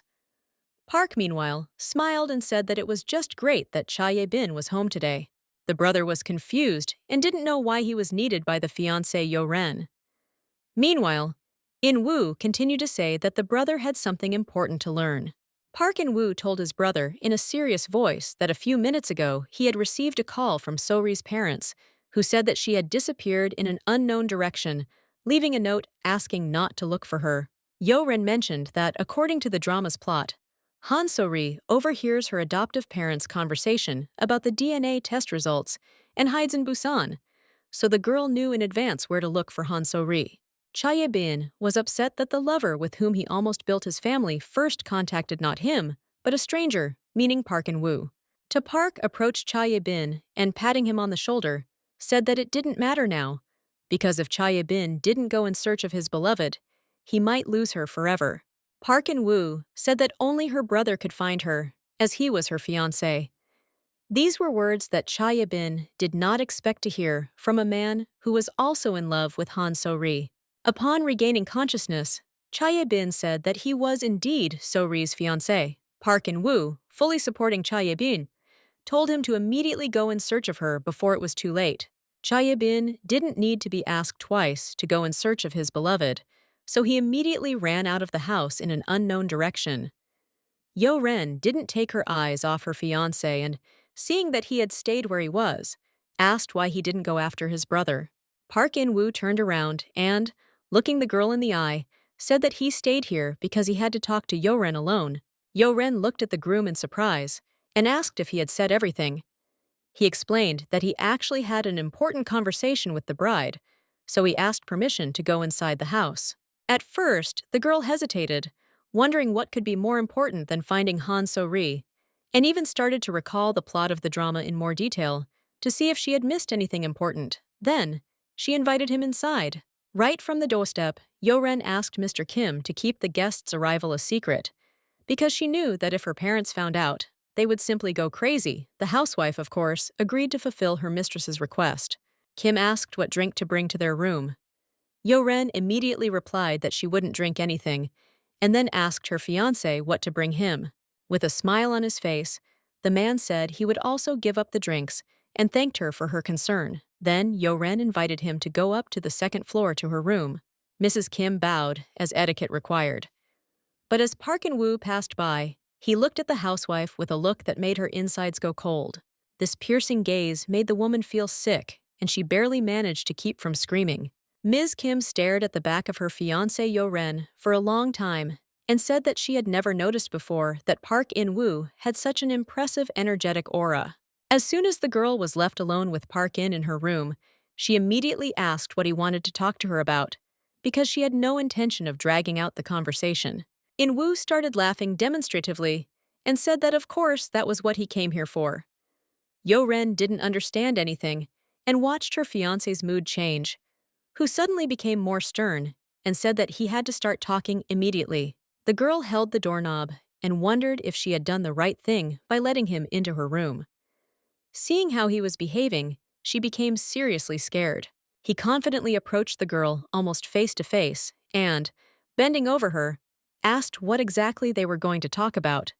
Yo-ren screamed, asking what the hell he was mocking her and what was happening to him anyway. Then Park In-woo looked into her eyes and asked in a serious voice who she was. The girl asked what he meant. Park replied that she shouldn't even try to avoid the question, because he was almost 100% sure that she wasn't Cha Yo-ren. He said that he knew that the girl was not from here. Hundreds of thoughts simultaneously flashed through the girl's head, and she remembered whether Park had asked such questions in the original plot. Then she decided to immediately calm down, pull herself together, and continue playing her role. She said that it was not tactful to behave so rudely with her fiancé, and if he continued in this spirit, she would have to call someone for help so as not to further aggravate the situation. In-woo told her not to make a fool of herself because he knew who she was. Then the girl, pushing the young man away from her, shouted that she didn't understand what nonsense he was talking about. Yo-ren opened the door to her room and pointed to the exit. She shouted that she had already joked enough for today, and she didn't have much time to waste. So the girl asked him to get out of here immediately. The young man stumbled towards the exit and said that if she wasn't going to talk to him about it anyway, it was rather tactless of him to come at such a late hour. When the young man left the room, Yo-ren breathed a sigh of relief. She could barely control her emotions as she spoke to her fiancé. But before the girl could calm down, she heard Park In's voice, who returned and, leaning over her, said that before he left, he would like to warn her about something important. She looked into the young man's eyes and didn't know how to behave. Meanwhile, he advised her not to change the existing order in the Flower of Trials. Hearing such a warning from a drama character was like a bolt from the blue. Yo Ren just stared at her fiancé in shock for a while. The young man apologized again for bothering her so late, and that it was time for him to hurry home. But when he turned to leave, Yo Ren grabbed his hand and asked him to wait. The girl looked him in the eye and asked how he knew about the Flower of Trials. Then the young man calmly replied that he was not really Park In-woo, just as she was not Cha Yo-ren. Yo-ren let go of his hand and, looking into his eyes, hesitated whether she could trust him. Therefore, the girl directly told the young man that she did not believe a single word he said, because it could be a trap. But she didn't want to miss the chance to talk to a real person in this damn drama. So she advised Park In to try to convince her so that she could trust him. The young man, after thinking, said where he would start his story. He said that 4 years ago he came across this drama, Flower of Trials. The first person he saw there was Han So-ri, who was looking at him with her innocent gaze and waiting for support. But he shouted for her to get out of his room. It was a flashback to the drama that shed light on Park In-woo's past, and it was because of this damn scene that he got stuck in the drama for 4 long years. The man tried several times to escape from here, or somehow get out. And even when he failed, he did not hesitate to try to start all over again. But each time he was returned to the first scene, emphasizing that the plot would not continue until he did everything as written in the original. So-ri was in his room and asked him why he wasn't comforting her like he usually did. The young man thought that this damn main character had been saying the same thing for days on end, and it was starting to drive him crazy. The man was about to leave the room again when So-ri asked if he couldn't support her, because she had a very difficult day today. Park In-woo took a step forward. Han So-ri followed him, not falling behind him, repeating that he should comfort her. Then the man shouted for her to stop repeating the same thing. He closed the door so he couldn't see the main character and tried to figure out what the hell was going on. Seo-ri kept reminding him through the door that he had to comfort her because she had a hard time today. Then she opened the door and, peering through the crack, asked why he didn't want to comfort her. She didn't understand what had happened to him today. So-ri looked at him and repeated to him to comfort her, because otherwise he would regret it very much. Then the young man realized that until he fulfilled all the conditions stipulated by the main plot, the next scene would not occur, and he forcibly hugged So-ri. The main character, smiling, said that she was very glad that he had finally comforted her, and the man apologized to the girl for having to wait so long. He had to accept the fact that all he was allowed to do in this world was to please Han So-ri, and he only had to play the role of a link that connected the main characters. Realizing his disappointing role in this world, the young man had to come to terms with everything and follow the drama's script. He thought that if he could reach the end of the drama as soon as possible, things might not be as terrible as they were now. In another scene, the young man listened to the main character, who told him that she met Cha Yibin's younger sister over the weekend and that she didn't love the girl at first sight. Seo-ri continued to say that she was very upset that day and just wanted to find common ground with Yo-ren, but everything went wrong from the start. The young man leaned against the sofa and thought that he was tired of listening to the main character's complaints, and in the meantime, she, noticing his indifference, asked why he was silent. Park In-woo quickly replied that he just felt bad today, and his head was pounding. Then Seo-ri stroked his cheek and asked how she could help him and what medicine she could bring. Feeling her touch on his body, the man jumped away from her as if she were contagious. And then he came to his senses, anticipating that the Flower of Trials would punish him for such actions and return the whole scene to the very beginning. The young man immediately apologized, but the main character said that there was nothing wrong with it, because he just needed to warn her about his feelings from the very beginning so that she wouldn't bore him with her conversations. And while Pap In-woo looked at the main character in surprise, she said that she had to go, advising him to get a good rest and go home from the office early today. It was on that day that the young man realized that the restrictions of the Flower of Trials had been lowered, and the range of actions allowed to Park In-woo had been significantly expanded. After that, the young man decided to get to the bottom of it. After thorough investigations, he found out that it was Yo Ren who was behind all this. The day before, Yo Ren had pointed out Han So-ri's lack of integrity at work, thereby depriving her of the privilege of being the main character. This was not typical of Cha Yo-ren, who was only capable of stupid mischief. This episode is where it all started. The man had a glimmer of hope that Yo-ren might be a human trapped in this drama world, either because of the trap of the Flower of Trials, or because of the changes that had occurred because of his actions. So the young man decided to keep an eye on Yu-ren. He was interested in watching her step out of character, showing her true self, especially when she was embarrassed by Park In's close presence.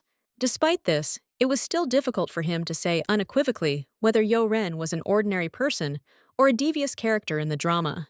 Therefore, he could only make his guesses and keep his gaze on his bride for as long as possible. Yo-ren knew all the main characters' lines and the entire plot of the drama in advance, so she skillfully coped with her role. The key moment was their dinner at a restaurant where Yo-ren reported the DNA test results. The young man said that he did not go home, but stayed and watched the girl until the very end. He couldn't even describe the feelings that flooded over him once he was convinced that Yo-ren was an ordinary person. Then Park In-woo said that she herself knows how the events unfolded. Therefore, now he stands before her and counts on her support. The young man said that he came here because he feels responsible. Because after all, the girl is a real person who found herself in a world of fakes. So he decided to be honest and warn her. The girl kept her eyes on the young man and thanked him for his frankness. And then Yo-ren asked if he knew in advance what she would ask him, since he had been watching her so carefully. The girl said that she has a specific reason why she is changing the course of the drama, and it is all to ensure that Cha Yo-ren does not end up behind bars. The girl asked him how he could accept the role of Park In-woo if he had to die as a result. She didn't understand the point of him strictly adhering to his role.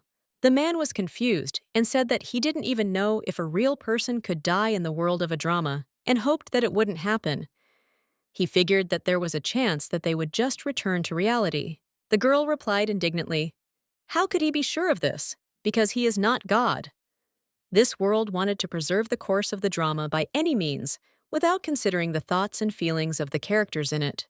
The girl knew about this like no one else, because it was because of the Flower of Trials that she suffered from visual and auditory hallucinations, which caused her to lose consciousness every single day. The parents circled around the girl, bringing her to her senses and shifting the blame for this onto themselves. Yo-ren's father thought that his daughter was so worried because he insisted on her engagement to Park In-woo. As soon as she opened her eyes, she saw the characters of the drama next to her, who supported her, cared about her condition, and truly loved the young girl. One day she burst into tears and told her mother that she didn't want to play that role anymore. Her mother looked into her eyes with a look that was filled with understanding and support. And for a moment, the girl thought that she had finally reached out to the soulless characters of the drama. But then the picture changed. All the characters lit up in red, and a message appeared next to them saying that it was forbidden to say such things, and she should only do and say what was prescribed in the script. Every time the girl tried to break out of the role, everything changed dramatically, and she had long since gotten used to this world. The only choice left for the girl was to try to avoid going behind bars and, perhaps after that, to hope to return to the real world. The girl still had doubts that she was standing in front of a real person, and she thought that maybe it was a trap, the purpose of which was to drive her crazy. But suddenly, the phone rang. After taking out her gadgets, Yo-ren saw a notification from her brother saying that Seo-ri had gone to Busan by train, as evidenced by the CCTV footage and bank card transactions. Her brother emphasized that Seo-ri disappeared because of Yo-ren, so she should also go to Busan. He was already waiting for her at the entrance. The girl was seriously scared of this development, because Park In-woo was supposed to do all this first. Cha Ye-bin easily lost his balance when he was nervous, so the decisions in the series were always made by the calm and collected Park In-woo. The girl showed the notification from her brother to her fiancé and asked if this was the result of her changing the existing order in the drama. After reading the message, Park noticed that Cha Ye-bin also didn't look like himself from the original, because in such a situation, he would only go crazy in complete confusion. Cha Yo-ren couldn't believe that such a major plot change had occurred. All this time the girl believed that it would be enough for her to just avoid the punishment of the flower of trials. But what to do now? She didn't even know. Pak looked at the confused girl and understood that Yo-ren didn't know what to do next. The young man asked if she really thought she could change the flower of trials. Yo-ren asked in surprise what he meant. In-woo replied that he had always wanted to ask her about it. The young man added that in fact, his warning not to change the existing order in the drama was just an excuse to learn more about it.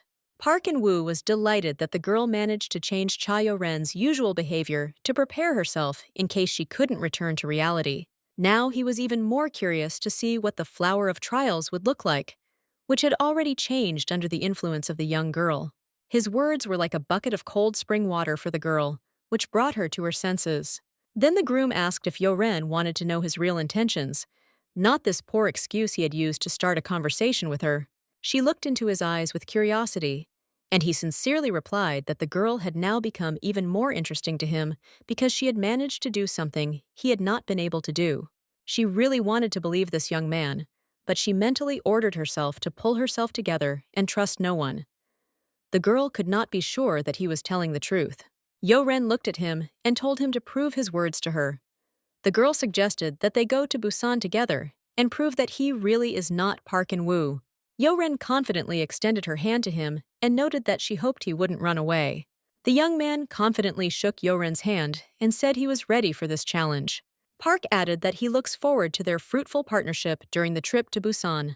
Although the girl said she couldn't trust him and demanded proof from him, now she hoped more than anything that she was facing a real person.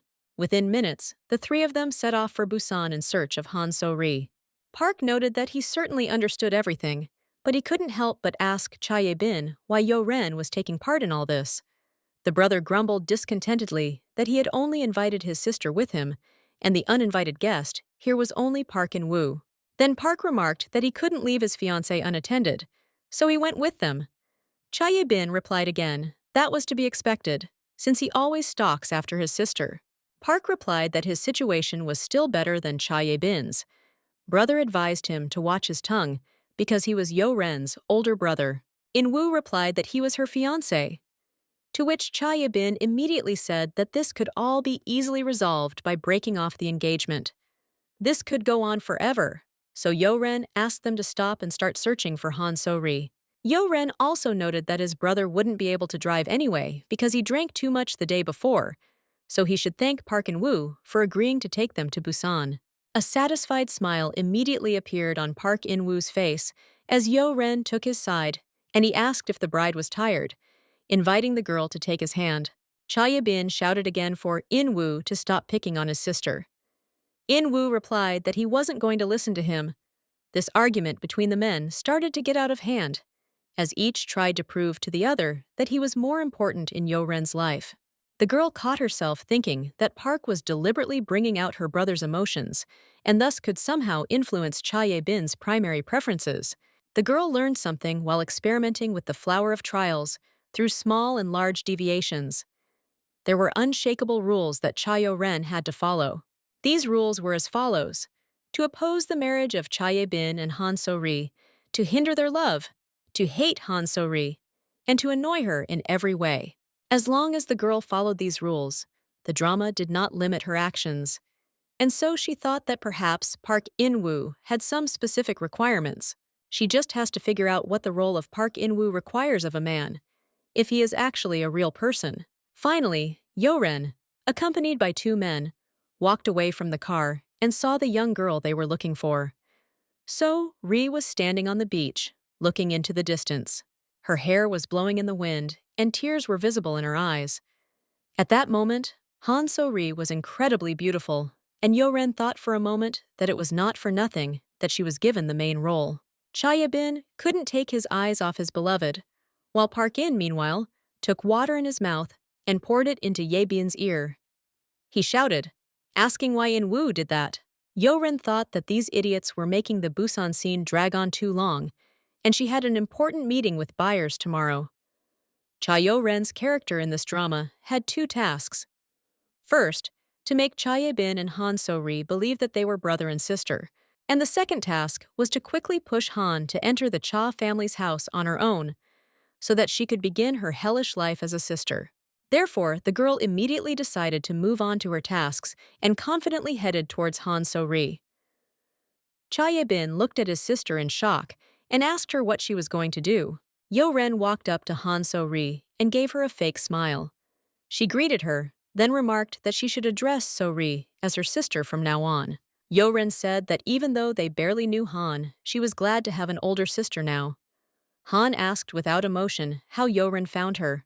Yo-ren pointed to the men she had just arrived in Busan with and told Han that it was thanks to these two young men that she was able to find her so quickly. Seo-ri saw two young men walking towards them, one of whom was her lover and now, as it turned out, her own brother.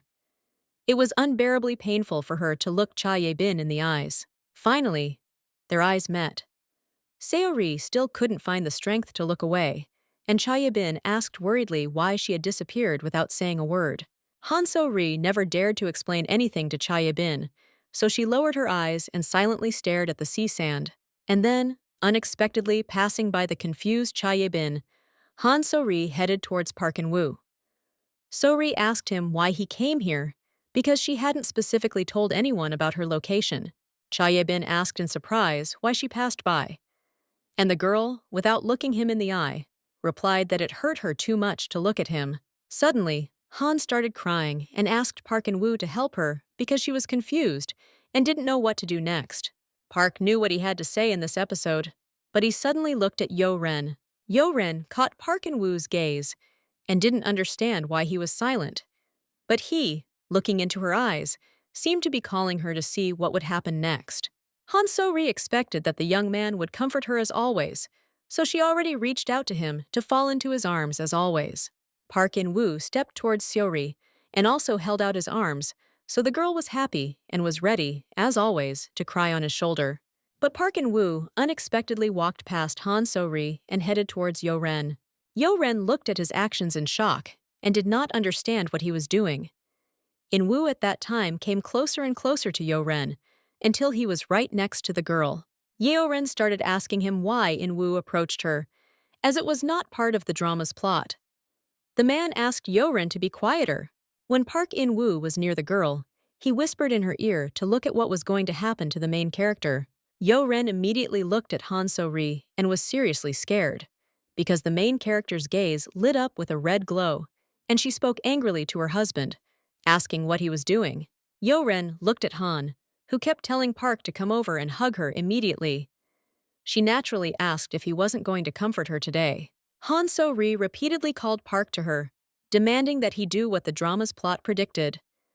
Yo-ren, looking at this horrific scene, felt goosebumps run down her spine. In-woo saw that Yo-ren was uncomfortable, so he covered her with his back so that she wouldn't see this horror, and asked if she now believed that he was a real person in this damn drama. Park headed towards Han So-ri, who was standing there repeating the same phrase, because he didn't want to scare Yo-ren any further. Approaching the crying protagonist, Park hugged her and apologized. Once in Park's arms, Han immediately started crying and said that she couldn't bear to return to Cha Ye-bin, because at the thought that they had the same blood flowing in their veins, she wanted to drain all her blood from herself. Park patted Han So-ri on the head and asked her to calm down. He had learned very well what the flower of trials required of him and acted as written in the plot. Yo-ren kept her eyes fixed on Park In-woo and Han So-ri. Hundreds of thoughts raced through her mind at the same time. Now Yo-ren was sure that the drama only required Park In-woo to fulfill Han So-ri's wishes. It was a rule that Park had to follow without reservation. When the young people got into the car, Yo-ren had to admit that the young man was indeed not Park In. He smiled and said that she finally believed him because it was convincing enough evidence.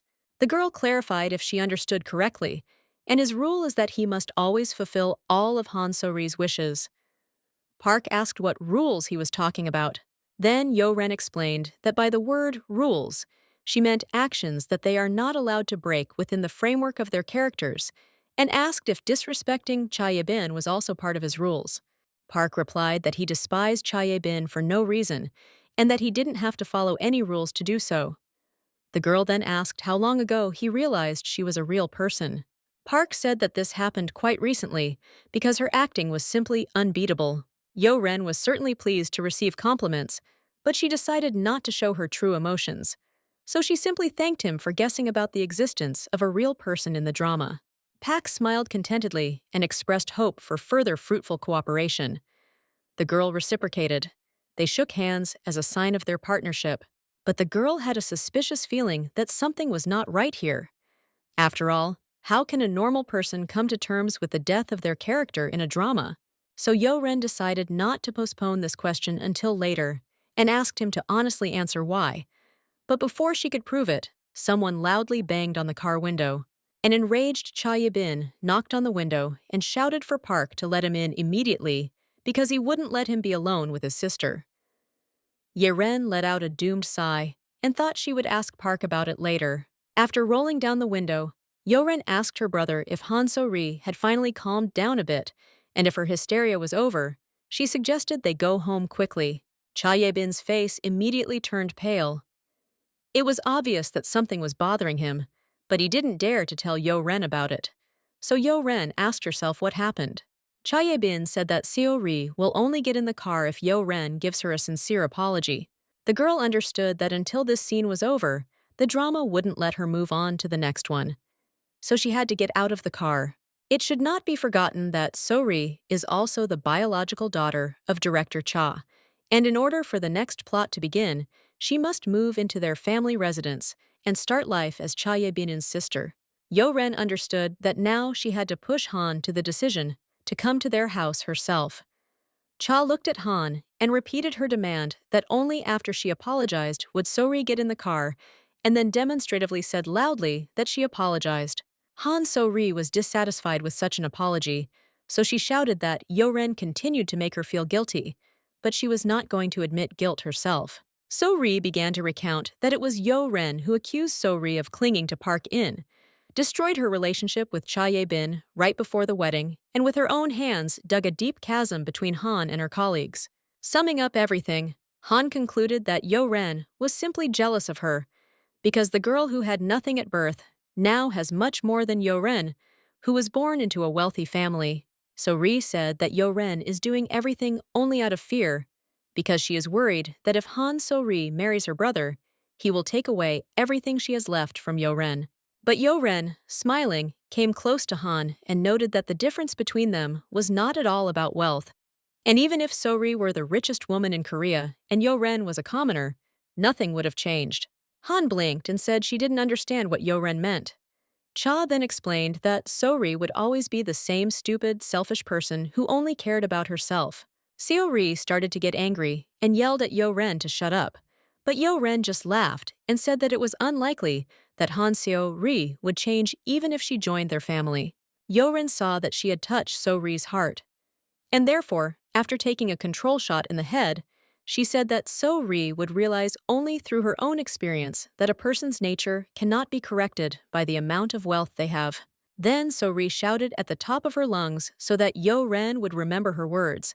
She promised that she would enter Jecheon and receive universal recognition, leaving Yo-ren far behind. Hearing these words, Yo-ren smiled contentedly and mentally noted that her role was over. She looked at Park In and asked for the car keys. On the way home, they all drove in silence. Each one was thinking about their own things and thinking about how to live on. On the doorstep, So-ri was met by her adoptive mother. The woman immediately threw herself into her arms and asked where she had been for so long. Seo-ri looked down guiltily and apologized to the woman who had stayed up all night looking for her adopted daughter. While sitting in the car, Yo-ren heard her adoptive mother attack Cha. Ye-bin asked why this scumbag had come to their house. Ye-ren quickly told Park In-woo to fasten his seatbelt. Park In-woo noticed that Cha Ye-bin hadn't gotten into the car yet, but the girl smiled and said that was the point and stepped on the gas. Cha Ye-bin turned around and saw that the car had sped away and shouted in confusion, "Where are they going?" Ye-ren mockingly wished her brother a good time through the window. Along the way, the young people laughed and remembered the expression on Cha Ye-bin's face when he saw that he had been abandoned. Ye-ren remarked that she felt like she had been reborn, having done everything she could for her brother and sister who had recently become engaged. The young man confirmed that today was an extremely difficult day and reminded that Han So-ri was supposed to come to Jaecheon Group tomorrow. Yo-ren replied that she remembered it and that there were some surprises waiting for So-ri tomorrow, as she had a few ideas about how things would develop. Park saw how enthusiastic Yo-ren was talking about his plans and asked how he could be of use to her. The girl was surprised by his proposal and noted that changing the plot of the drama could only harm him. Park reiterated that he was very curious to see what Flower of Trials would look like after the changes made by Yo-ren. After thinking about it, Yo-ren said that she would accept his help because she had one thing to do with In-woo. The next day in the third marketing department, employee Kim placed a pile of work materials on Han So-ri's desk.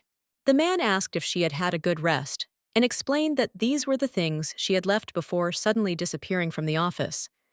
He also told her to pick them up. Han blinked in surprise and asked Assistant Kim why he had returned everything to her. The man replied that the work had been shifted onto his shoulders due to her absence, but since she was back in the office, she could do her own work. Seo-ri tried to explain that she didn't know the current state of affairs, but Kim told her not to talk nonsense because she was the leading specialist in their office. If necessary, he would email her the latest reports from their department. Before Han could recover from the shock, Assistant Ping approached her and, placing the materials on the table, said that they had been returned by the planning team and that Han should finish it before the meeting, which would start at 3 o'clock. Seo-ri said in confusion that she only found out about it now and might not have time to prepare everything properly by 3 o'clock. Suddenly, their department head, pointing at Khan, ordered her to come to him immediately. Han approached the manager and asked why he had called her in. He immediately informed her that the healing project that So-ri had been working on had completely failed.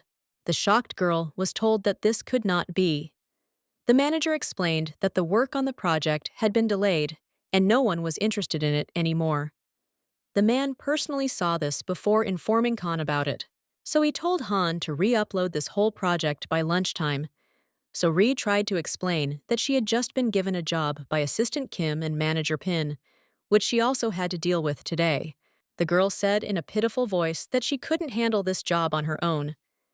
Then the manager angrily asked if she could call what So-ri had been doing in the office until today a job. The manager remarked that Han had started all her own business, so she shouldn't count on her employees to help her this time. So Ri lowered her head and apologized to her boss. The manager reminded the girl to hurry up, because all reports must be completed on time. Walking to her desk, Khan tried to understand what had happened to all her employees. She couldn't understand what had happened, because until now, everyone had constantly tried to support her and offered their help in any matter she took on. Suddenly, So-ri met Assistant Lee, who suggested that they step outside for a moment for a personal conversation. There was always a warm relationship between the girls, so Khan decided to take this opportunity and find out what happened here. Khan immediately said that today she was suddenly charged with all the work they had promised to help her with at once, and she had the impression that the entire office was angry with her. Assistant Lee listened carefully to her and asked Han in advance not to be offended by her words, and then asked when So-ri had recently finished her projects on her own. Han tried to figure out what the assistant meant, but Lee insisted that the girl answer. Seo-ri couldn't think of anything to say to the assistant, so she lowered her eyes guiltily. Lee recalled that even when Han was helped by staff, she never once thanked them for their help. Seo-ri tried to object and reminded her that she had thanked him, but Lee replied curtly that if Han was truly grateful, she should take responsibility for her responsibilities and not shift them onto others. The assistant added that, fortunately, Director Cha opened the employees' eyes to the work in their department. Otherwise, she wouldn't even imagine how hard their team had to work. Han shouted that it was Yo-ren's fault again. The assistant asked her to watch her tongue, because no one in the company dared to call the director by his first name. So Ri asked her to tell her how it happened. The assistant explained that Cha asked the workers how long they had to sacrifice the entire team for one man and constantly do all the work for her. The assistant was surprised that until now they had never thought about it themselves. So now So-ri would have to carry out her projects on her own. Lee emphasized that Han So-ri should not delegate her responsibilities to other team members in the future. But So-ri didn't hear her anymore, as she ran somewhere down the corridor. The assistant shouted that she hadn't finished everything she wanted to, but So-ri couldn't hear her assistant anymore. There was only one thought pulsing in her head. Because of that damn Yo-ren, her sweet life at the company was going to hell. The workers were surprised that Assistant Han was running away, as they had never seen her so irritated. Seori was always calm and content with her life. The men began to whisper that this was the girl who had quit her job while she was seducing Vice President Cha Ye-bin and was apparently heading back to his office for another date. The girl heard snippets of phrases. The employees wondered how she could get this position and joked that male generosity knew no bounds. Han only thought that she would never forgive Yo-ren for this. Cha Ye-bin was preparing for an important meeting and reviewing their corporation's latest reports when he heard the guards trying to explain to someone that they couldn't enter the vice president's room. A moment later, the door opened and he saw Han So-ri standing in the doorway, her hand held by a security guard who was trying to explain that entering the office was prohibited. Cha Ye-bin ordered the guard to let the girl go, and she rushed into his arms in tears. As soon as the girl was left alone with her ex-fiancé, she immediately started complaining that she was very tired, and Cha Ye-bin asked what had happened to her. Looking him in the eye, So-ri told him that it was Yo-ren who had slandered her in front of the entire sales department, and now her job had become unbearable. So-ri explained that everyone suddenly started hating her, and there was all sorts of obscene gossip going on in the hallways behind her back. She didn't understand why this happened, because before everyone helped her with her work. But now everything has changed dramatically. Han sobbed and said that all this had made her so busy that she never went to the bathroom, and her reputation had hit rock bottom. So Ri hinted that she didn't even want to live because of it. For a moment, Cha Ye-bin thought that, for the first time, he felt some discomfort around his beloved. He wondered if Yo-ren was really to blame for all of So-ri's troubles again, and the girl continued to cry bitterly and begged Cha Ye-bin to deal with the culprit and help her in her grief. Cha Ye-bin decided to sort things out first and suggested that So-ri go to Yo-ren's office. A minute later, the brother and his lover were already standing at the door of Director Cha's office. Yo-ren gave them a displeased look and asked what brought them here in the middle of the workday, since she had an important meeting starting soon, and suggested they get straight to business. Han looked at Yo-ren with a victorious look and waited for Cha Ye-bin to deal with her role model, but he remained silent. Then Han pulled his hand, hinting that he should start dealing with his sister. Cha Ye-bin hesitantly said that the colleagues started to treat Han So-ri with some hostility after Yo-ren talked to them, so he wanted to know exactly what she said. To herself, Yo-ren thought that this was quite predictable and abruptly stood up from the table. She suggested that they both go with her to learn everything firsthand. The surprised young people asked the director what she wanted to do, and Yo-ren explained with a smile on her face that they should now go to the third marketing group. When the head of the marketing group saw that the vice president and director of their corporation had come to his department, he immediately ran to meet them and asked what had happened. Yo-ren calmly apologized for coming to their department so suddenly, but an employee from their company complained about the unfair treatment she had received from her colleagues. Then Cha looked at So-ri and suggested that the girl tell everyone who was insulting her so much. Han So-ri silently looked at everyone present, and Yo-ren already asked Han louder to tell about the unfair treatment she had received, which had caused her to immediately run to complain to the vice president. So-ri couldn't control her emotions, so she pointed her finger at Yo-ren and shouted that this shameless woman had unfairly slandered her in front of her colleagues. Han lamented that Yo-ren had bribed all of her colleagues in the third commercial department, which was to be expected from a woman who achieved her position by being born into a wealthy family. So-ri continued to shout for an answer as to why everyone was so taken in by Yo-ren's words. But when she met the gazes of those around her, she suddenly stopped and realized that she had gone too far. Cha Ye-bin stood with his head down. He had never been so ashamed of his beloved in his life. And the employees were ready to fall through the ground because their subordinate allowed herself to behave like this in front of the management. The department head and assistant, Lee, bowed to the vice president and apologized for not having trained enough and failing to properly instruct their subordinate. So-ri blushed with shame and realized that she had allowed herself too much in the presence of her colleagues. So-ri was interrupted from his thoughts by the voice of the angry department head, who shouted for Assistant Han to immediately apologize to the director. Khan realized that she would have to give in today, so she bowed her head and apologized, saying that she had gotten too excited. Cha thoughtfully said that nothing bad had happened yet, but she had something for everyone. Yo-ren asked the audience if anyone remembered her ever saying anything bad about Assistant Han. The first to dare to speak was Kim, who assured that Director Cha had never said anything bad about their colleague. Having said this, Kim fell silent and didn't know whether to continue telling him the whole truth or whether it was better to remain silent. Yo-ren noticed his insecurity, so she said that everything was fine and they didn't have to worry about Cha Ye-bin because she could defend them in front of the vice president. Then Kim said that recently, Assistant Han had been constantly absent from work due to personal problems, and wanting to help her, the entire team took over her work. The staff had to work overtime just to get one of her projects done, but Han So-ri took it for granted. Then Assistant Lee joined the conversation and said that she also had something to tell. Lee said that it is a big problem for most employees to take time off, even to visit the bank, and she was concerned about why Assistant Han could take time off work whenever she wanted without even taking time off. The assistant added that, moreover, Han is constantly extremely irresponsible at work, and the question arises as to how much longer So-ri will enjoy her special position in the corporation. The employees began to confirm the words of their colleagues, and someone added that Yo-ren simply pointed out a problem in their group and in no way slandered Han So-ri. Everyone had a question, most likely about So-ri herself, who often ran away to the vice president, leaving her work to chance, and now wants to blame the director for everything.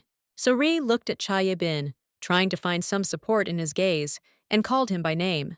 Yo-ren kept her eyes on her brother and understood that he was feeling pretty bad right now, because in a sense, he was the cause of the situation. It couldn't be said that Han always neglected her work. However, at the beginning of the drama, she became the main character, so her work at the company took a back seat. Moreover, it was because of her love interest, who always helped her in everything, that Khan began to gradually lose her independence. So Ri simply pushed everything else aside because the person who could get her out of any trouble was always there for her, and that person was the vice president of the corporation.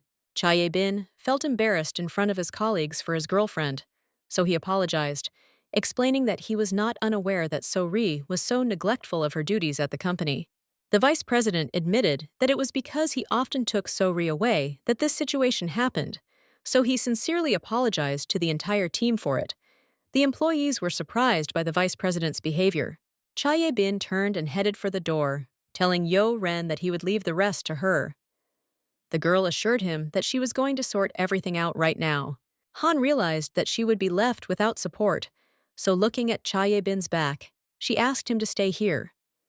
But he silently closed the door behind him, not even looking in his beloved's direction.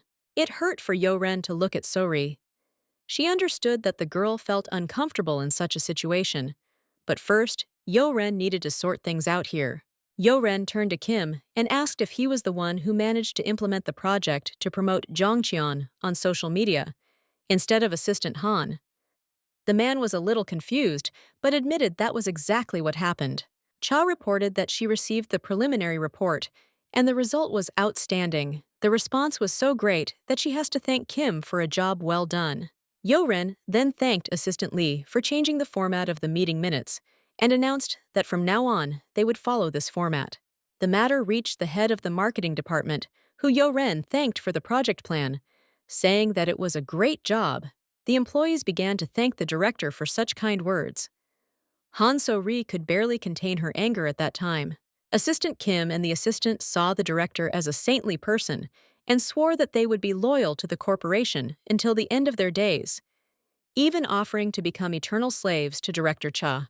Yo-ren concluded that everyone had a hard time working because of the poor attitude of some employees, but she hopes that the corporation will rise to the heavens thanks to them. So she continued to ask everyone to perform their duties with dignity. Assistant Lee and Kim were discussing what a great principal they had, and if they knew they could get her attention, they would work even harder. Lee said she heard the director turn down a new position because she wanted to work hard on the front lines, so they thought they had the perfect leader. So-ri heard all these compliments and was furious. She believed that Yo-ren was just lucky to be born into a rich family, and if So-ri had had such an opportunity, she would have achieved even more. Looking at So-ri, Assistant Kim noticed that she was frozen in place again, doing nothing. They couldn't understand how Han could even get into their corporation with such talents. Lee added that So-ri almost ran after the vice president without admitting her mistakes, which showed that the girl had no shame, and before that, she was just pretending to be a nice girl. Han So-ri couldn't bear to hear these remarks from her colleagues, so she left her desk again and went to the restroom. Sitting on the toilet, she sobbed loudly, emphasizing that all of this was unfair. One day, Han had planned to buy coffee to thank her colleagues, but something prevented her from doing so, and now she blamed Yo-ren for everything because she had sneakily gotten ahead of her with her thanks. So-ri realized that now everything was over and everyone bought into the words of the insidious scoundrel Cha, who didn't even try to understand her situation, but immediately accused So-ri of being negligent in front of the entire team. Han So-ri worked very hard at night to get into this corporation and wondered how Yo-ren could know about it, since she was just a spoiled rich woman. Then the thought crossed So-ri's mind that if she were in Yo-ren's place, she wouldn't have to cry in the toilet right now, because she would also be bathed in compliments and admiring glances from her colleagues. Meanwhile, Yo-ren was preparing for an important meeting in her office. The phone on the desk rang, and Cha immediately picked up the phone. On the phone, the girl heard the concerned voice of the corporation president's secretary, who asked Cha Yo-ren to come to her father's office. Secretary Kim reported that the president of the corporation is so angry right now that in a few minutes there will not be a single intact item left in his office. Kim begged Director Cha to somehow calm the president down, because only her daughter had any influence over her husband. But Yo-ren couldn't believe what her secretary had just told her. Cha Zi-hoon was the president of the Jingcheon Corporation. He established strict rules of management for the family corporation. He was a charismatic man, but in everyday life, he was a calm and balanced man.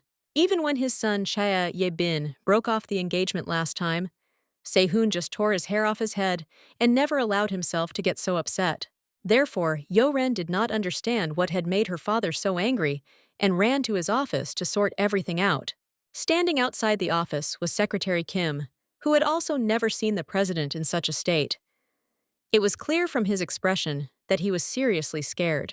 Upon seeing Director Cha, the secretary rushed to her and begged her to do something. Yo-ren immediately asked what had happened. The secretary said that he himself did not understand anything. It was a normal working day, no important conversations or meetings were scheduled. Only Assistant Han entered the president's office, and after that, Cha Soo-hoon was completely taken aback. Already standing in front of the door to the corporation president's office, Yo-ren thought that this was the same scene when So-ri showed him the results of the DNA examination and demanded to be accepted into the corporation. In the original, So-ri was bathed in the love of her adoptive parents, who raised her, although she knew perfectly well that she was not theirs. To give them a prosperous old age, Han decided to achieve success at the Jungcheon Corporation, and even after she is accepted into the Cha family, So-ri tries her best to prove her worth, to reach heights and thank her adoptive parents. Meanwhile, Cha Se-hoon, constantly burdened by remorse for his past, temporarily stepped away from the business.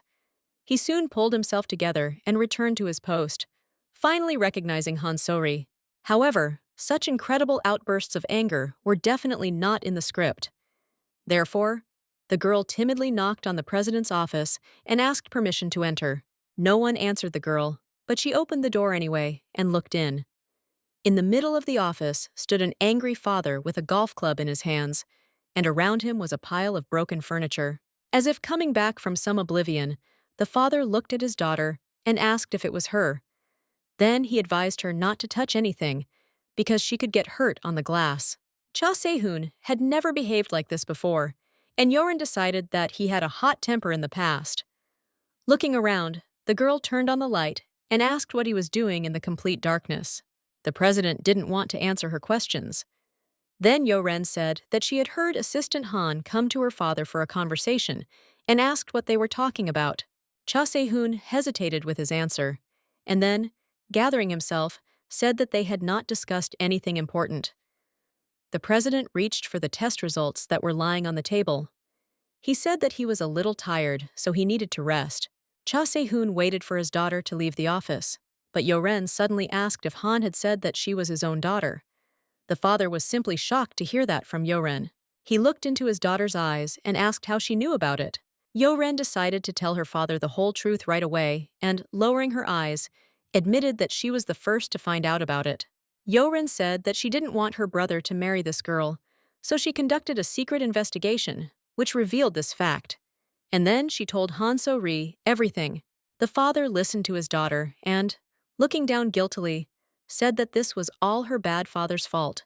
And it all started back when President Cha Se-hoon was still the vice president of the company. At that time, his secretary had a younger sister. She is Han So-ri's biological mother. She was a greedy and hypocritical woman who wanted to climb the social ladder at any cost. It all started when she and her older brother heard the news of Cha Se-hoon's engagement. Then they hatched a plan to invite Se-hoon to their home to supposedly celebrate the event. The brother and sister used dirty tricks to confuse Cha Se-hoon's mind and achieved their goal by conceiving Han So-ri. The honest and upright Se-hoon tried to take responsibility for his child, but the grandfather, who at that time held the position of president of the company, conducted his secret investigation into the secretary and his younger sister. As a result of the investigation, the grandfather learned that the secretary had purchased a large batch of drugs the day before, as well as about his sister's criminal past due to fraud. Grandpa chased these horrible people abroad, warning them not to even set foot on Korean soil. The president of the corporation also forced the crooks to leave the child here. So-ri's mother and older brother left, leaving So-ri in an orphanage. Her grandfather regularly made huge donations to the orphanage and hid the incident from the public. This was all done to avoid tarnishing the huge Jengchong Corporation and to provide a secure future for his descendants. After listening to this story, Yo-ren said that now she understood everything. The only thing that worried her daughter was why her father had lost his temper so much. So Yo-ren asked him directly why he had behaved that way, because even when he raised his voice, it was still acceptable. But losing his temper like that was completely out of his style. Yo-ren asked what exactly Han So-ri had told him. The father was silent. It was obvious that the man was mentally deciding whether to be frank with his daughter until the end. Still, Se-hoon admitted that So-ri demanded the same privileges for herself that only the representatives of the Cha family, who headed the Jengcheon Corporation, had. Yo-ren suggested out loud that perhaps So-ri wanted to thank her adoptive parents in this way. But her father denied it, saying that this woman was openly blackmailing him. It was painful for the father to remember this scene. But he still told her that So-ri was furious and screaming, indicating that she was his own daughter and had every right to money and privileges.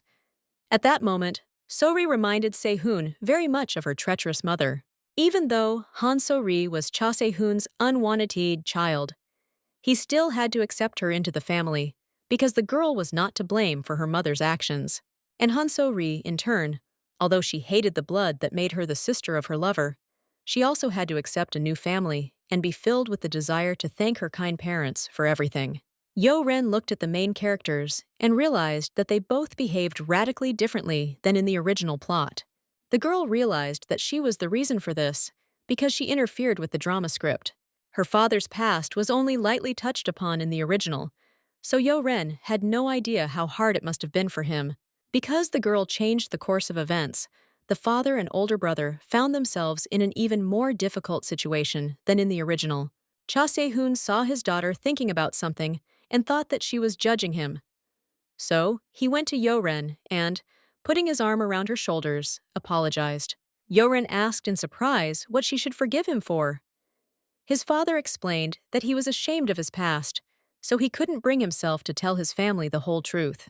The girl saw how difficult it was for her father to admit this.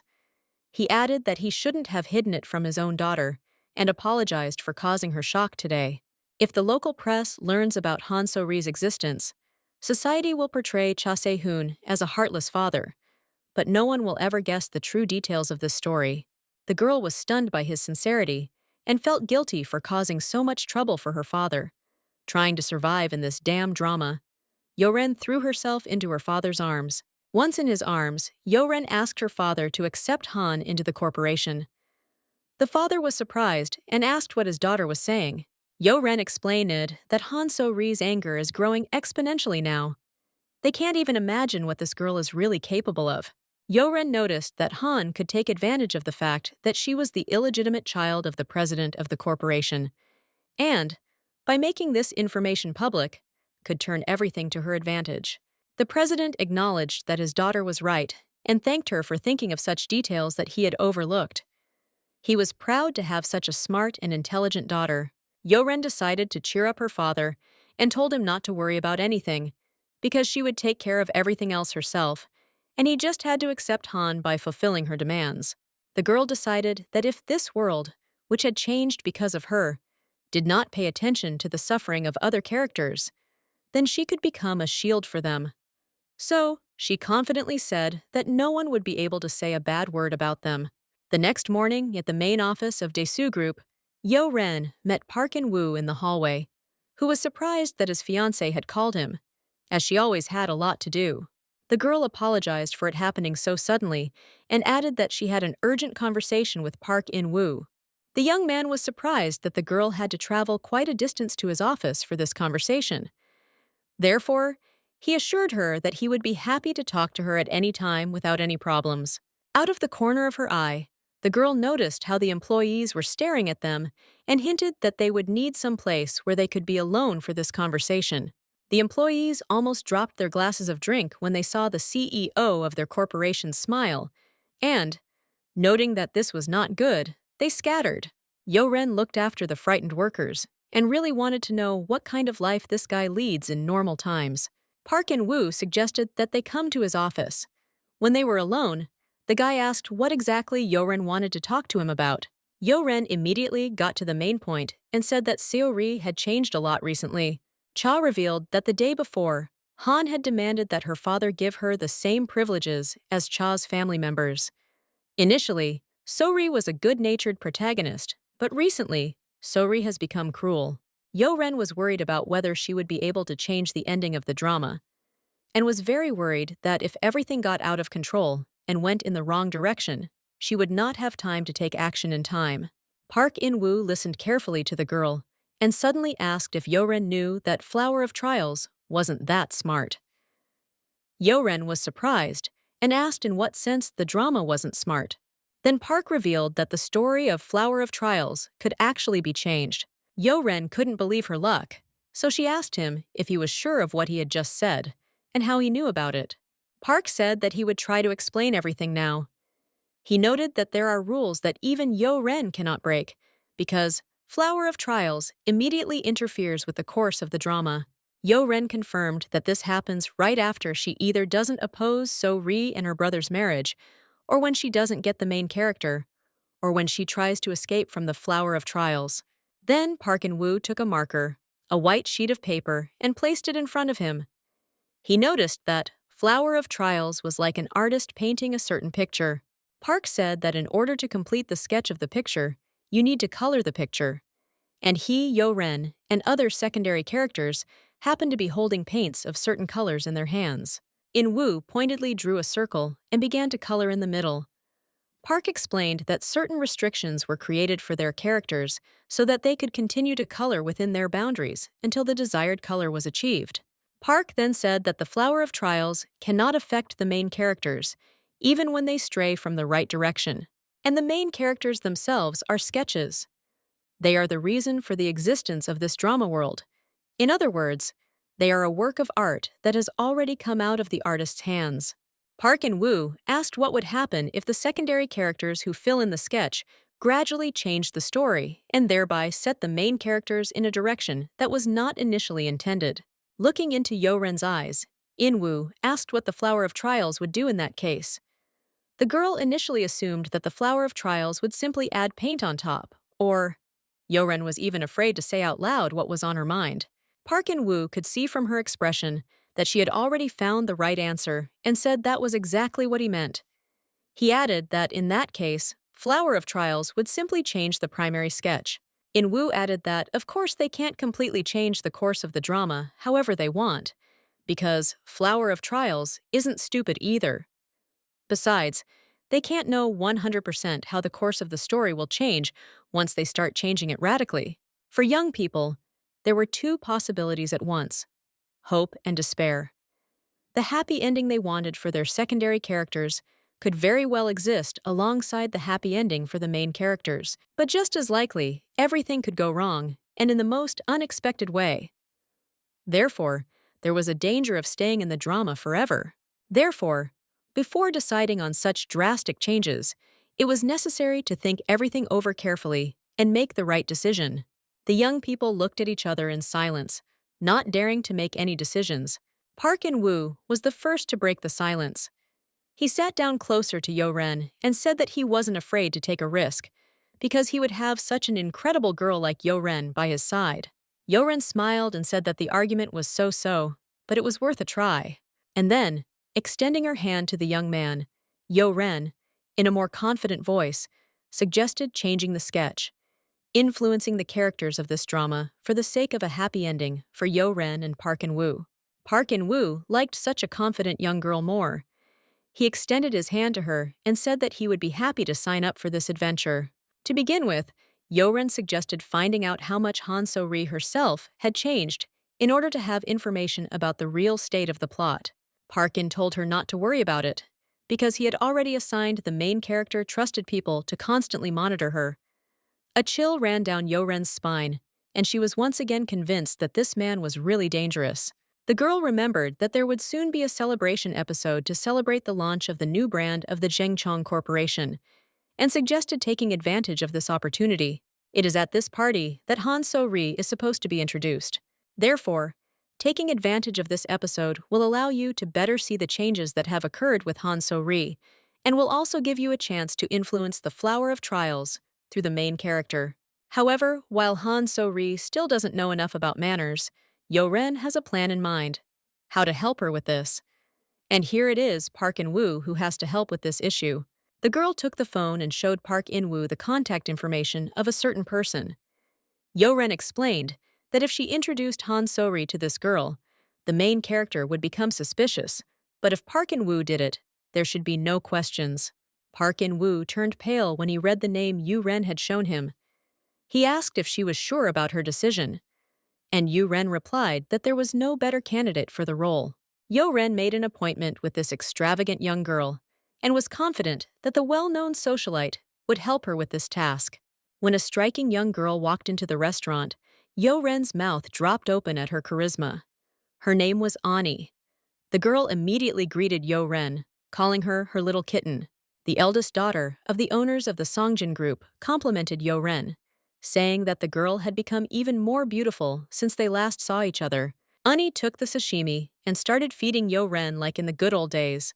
This was their favorite restaurant, so Yo-ren enjoyed every bite of the culinary masterpiece. Ani asked how Yo-ren could look so pretty even when she was eating. The girl smiled, thanking her for the compliment. Ani told Yo-ren to order whatever she wanted. After all, she didn't mind anything for her beloved girl, and she was paying for dinner today. Yo-ren couldn't believe that such an adorable character had never appeared in a drama. Ani was the eldest daughter of one of the country's 3 largest conglomerates, along with Jungcheong and Daesu groups. Indeed, she never appeared in a drama. Once, she was only mentioned in Cha Yo-ren's famous line, when she asked her brother if he was really going to betray Uni. And this line existed in the drama precisely because Ani was Cha Ye-bin's ex-fiancé, whom he left for Han So-ri. After Cha Ye-bin met So-ri, he unilaterally broke off the engagement, ignoring the interests of the huge corporations Jongcheon and Songjin Group. But smart Ani, who found herself in a rather difficult situation, turned the whole situation to her advantage. This clever woman consolidated her position and instantly took the corporation under her own control. Thus, she achieved recognition as the official owner of the company. And after that, she also took revenge for the unilateral termination of the engagement. It was thanks to Uni that many contracts between the corporations Jongcheon and Songjin Group were terminated, thereby causing great losses to Jongcheon. Ani was a very dangerous woman, But Yo-Ren wasted no time in personally settling the issues with broken contracts instead of her own brother. Thanks to her abilities, Yo-Ren managed to attract Ani's attention. Luckily, their relationship before the engagement was not that bad, so the girls managed to get quite close. The only thing that made Ani different from the original was that she treated Yo-Ren like a child. Ani kept asking about her relationship with her fiancé Park In, and Yo-Ren insisted that it was just a formal relationship. Ani then said that her fiancé had become more friendly towards others recently. Ani explained that before, Park In-woo could kill anyone with just a look. But now rumors were spreading that one could survive if one didn't get too close to this man.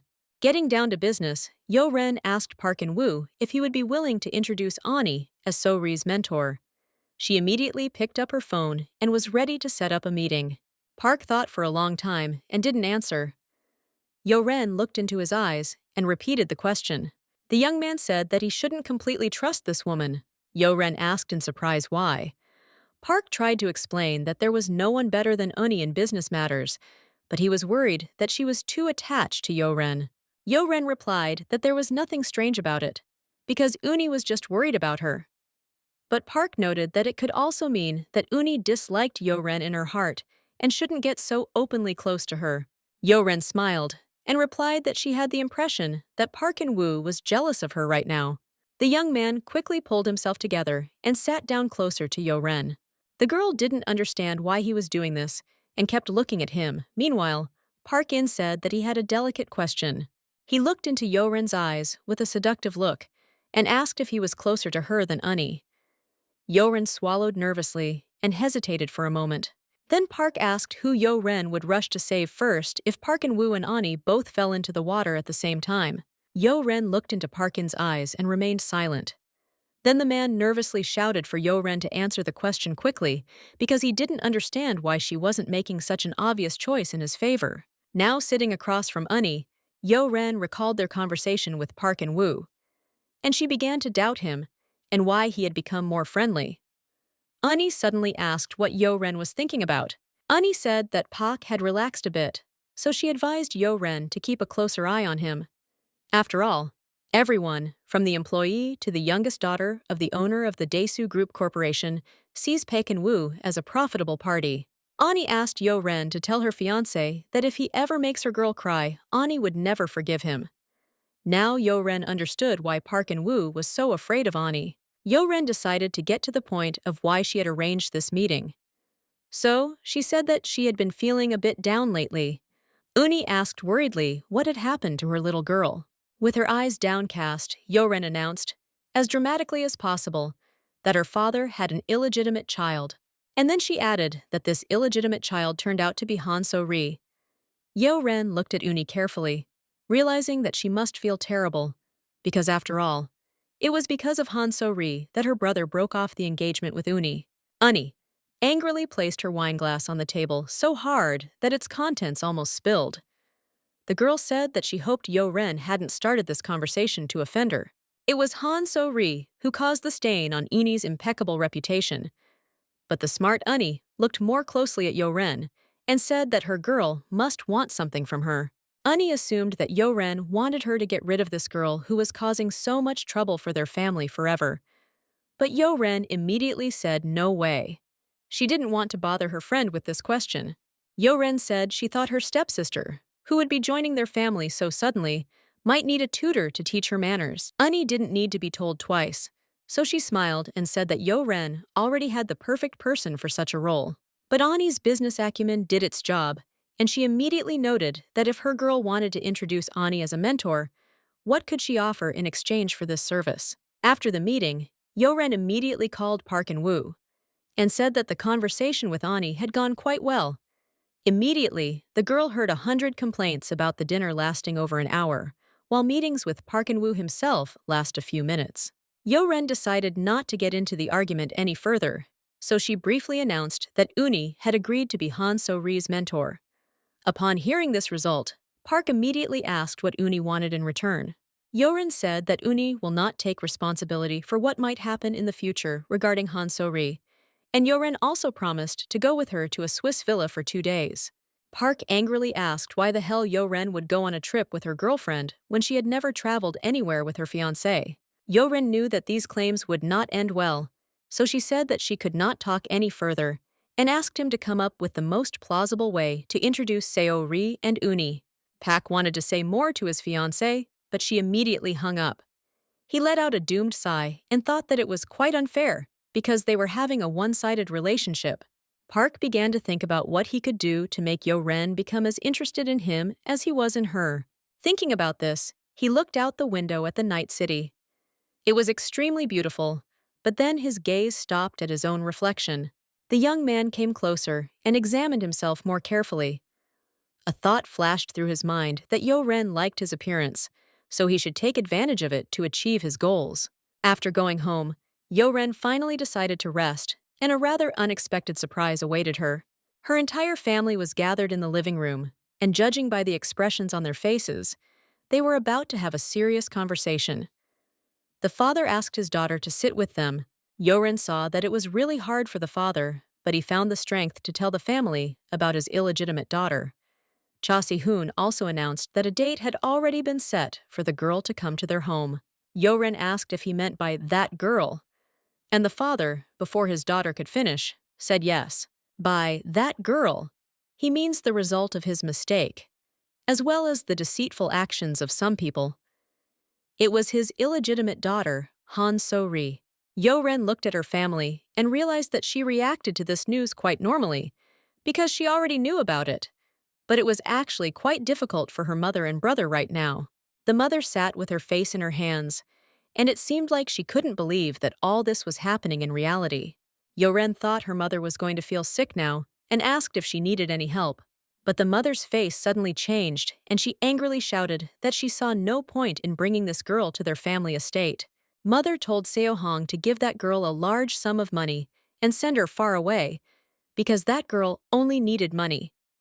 Yo-ren and his brother had never seen their mother so angry and cruel. The father bowed his head and said he was very sorry. But the mother shouted at him, asking what he was apologizing for, because he was just as much a victim of crime as the rest of them. The mother screamed that the only one who should be ashamed was the girl who dared to enter her house. She also wished she could look into the eyes of Hans So-ri's mother, who had insidiously conceived this child. Yo-ren realized that her mother would lose control of herself now, so she took her hand and said that, of course, she understood everything, but there were some circumstances that needed to be taken into account. Yo-ren told her mother that they should take in Han So-ri. The woman refused to believe her own daughter's words, so she asked what she was saying. Yo-ren explained that Han So-ri might hold a grudge against them, and who knows what this girl is capable of. Cha was afraid that So-ri would start making up non-existent facts to sell sensational news for the highest price possible. According to In-woo, So-ri was very angry right now, and even though she had expressed her intention to join their corporation, she was still offended by the fact that her existence was being carefully concealed. In this situation, there was a high probability that Han So-ri might contact the media on her own. Yo-ren confidently told her mother that before this girl could do anything, they needed to take the lead. The daughter explained to her mother that they had to officially show that they had taken responsibility, acknowledged the mistakes of the past, and accepted the illegitimate child into their family. The mother hesitated and didn't know what decision to make, but Yo-ren assured her that she would do everything possible to ensure that their family wouldn't suffer. Cha Ye-bin listened carefully to what Yo-ren said, and when his mother admitted that this decision would still be the right one, he asked if everyone had expressed their opinions. The brother slowly got up and, saying that he was very tired, walked to the exit. Yo-ren kept her eyes on her brother and thought that he must be having the hardest time right now. The girl understood that now her brother thought that his beloved girl was his sister and felt unbearable pain, so she called Cha Ye-bin and asked for forgiveness. Her brother turned around and asked in surprise what she was apologizing for. Yo-ren thought for a moment, then explained that she was just apologizing for being on time. Yo-ren mysteriously said that in the future, even if she didn't want it, it could make Cha Ye-bin's life difficult. His brother listened carefully, but he still didn't understand anything. Cha Ye-bin simply replied that it was complete absurdity to apologize in advance for something that hadn't even happened yet. The girl lowered her eyes and thought that she simply should have apologized in advance. After all, from now on, Yo-ren will turn the life of her beloved brother upside down for the sake of a happy ending for Cha-yo-ren and Park In-woo. But in her mind, Yo-ren promised herself that one day the day would definitely come when her beloved brother's sincere and joyful smile would definitely return to his face.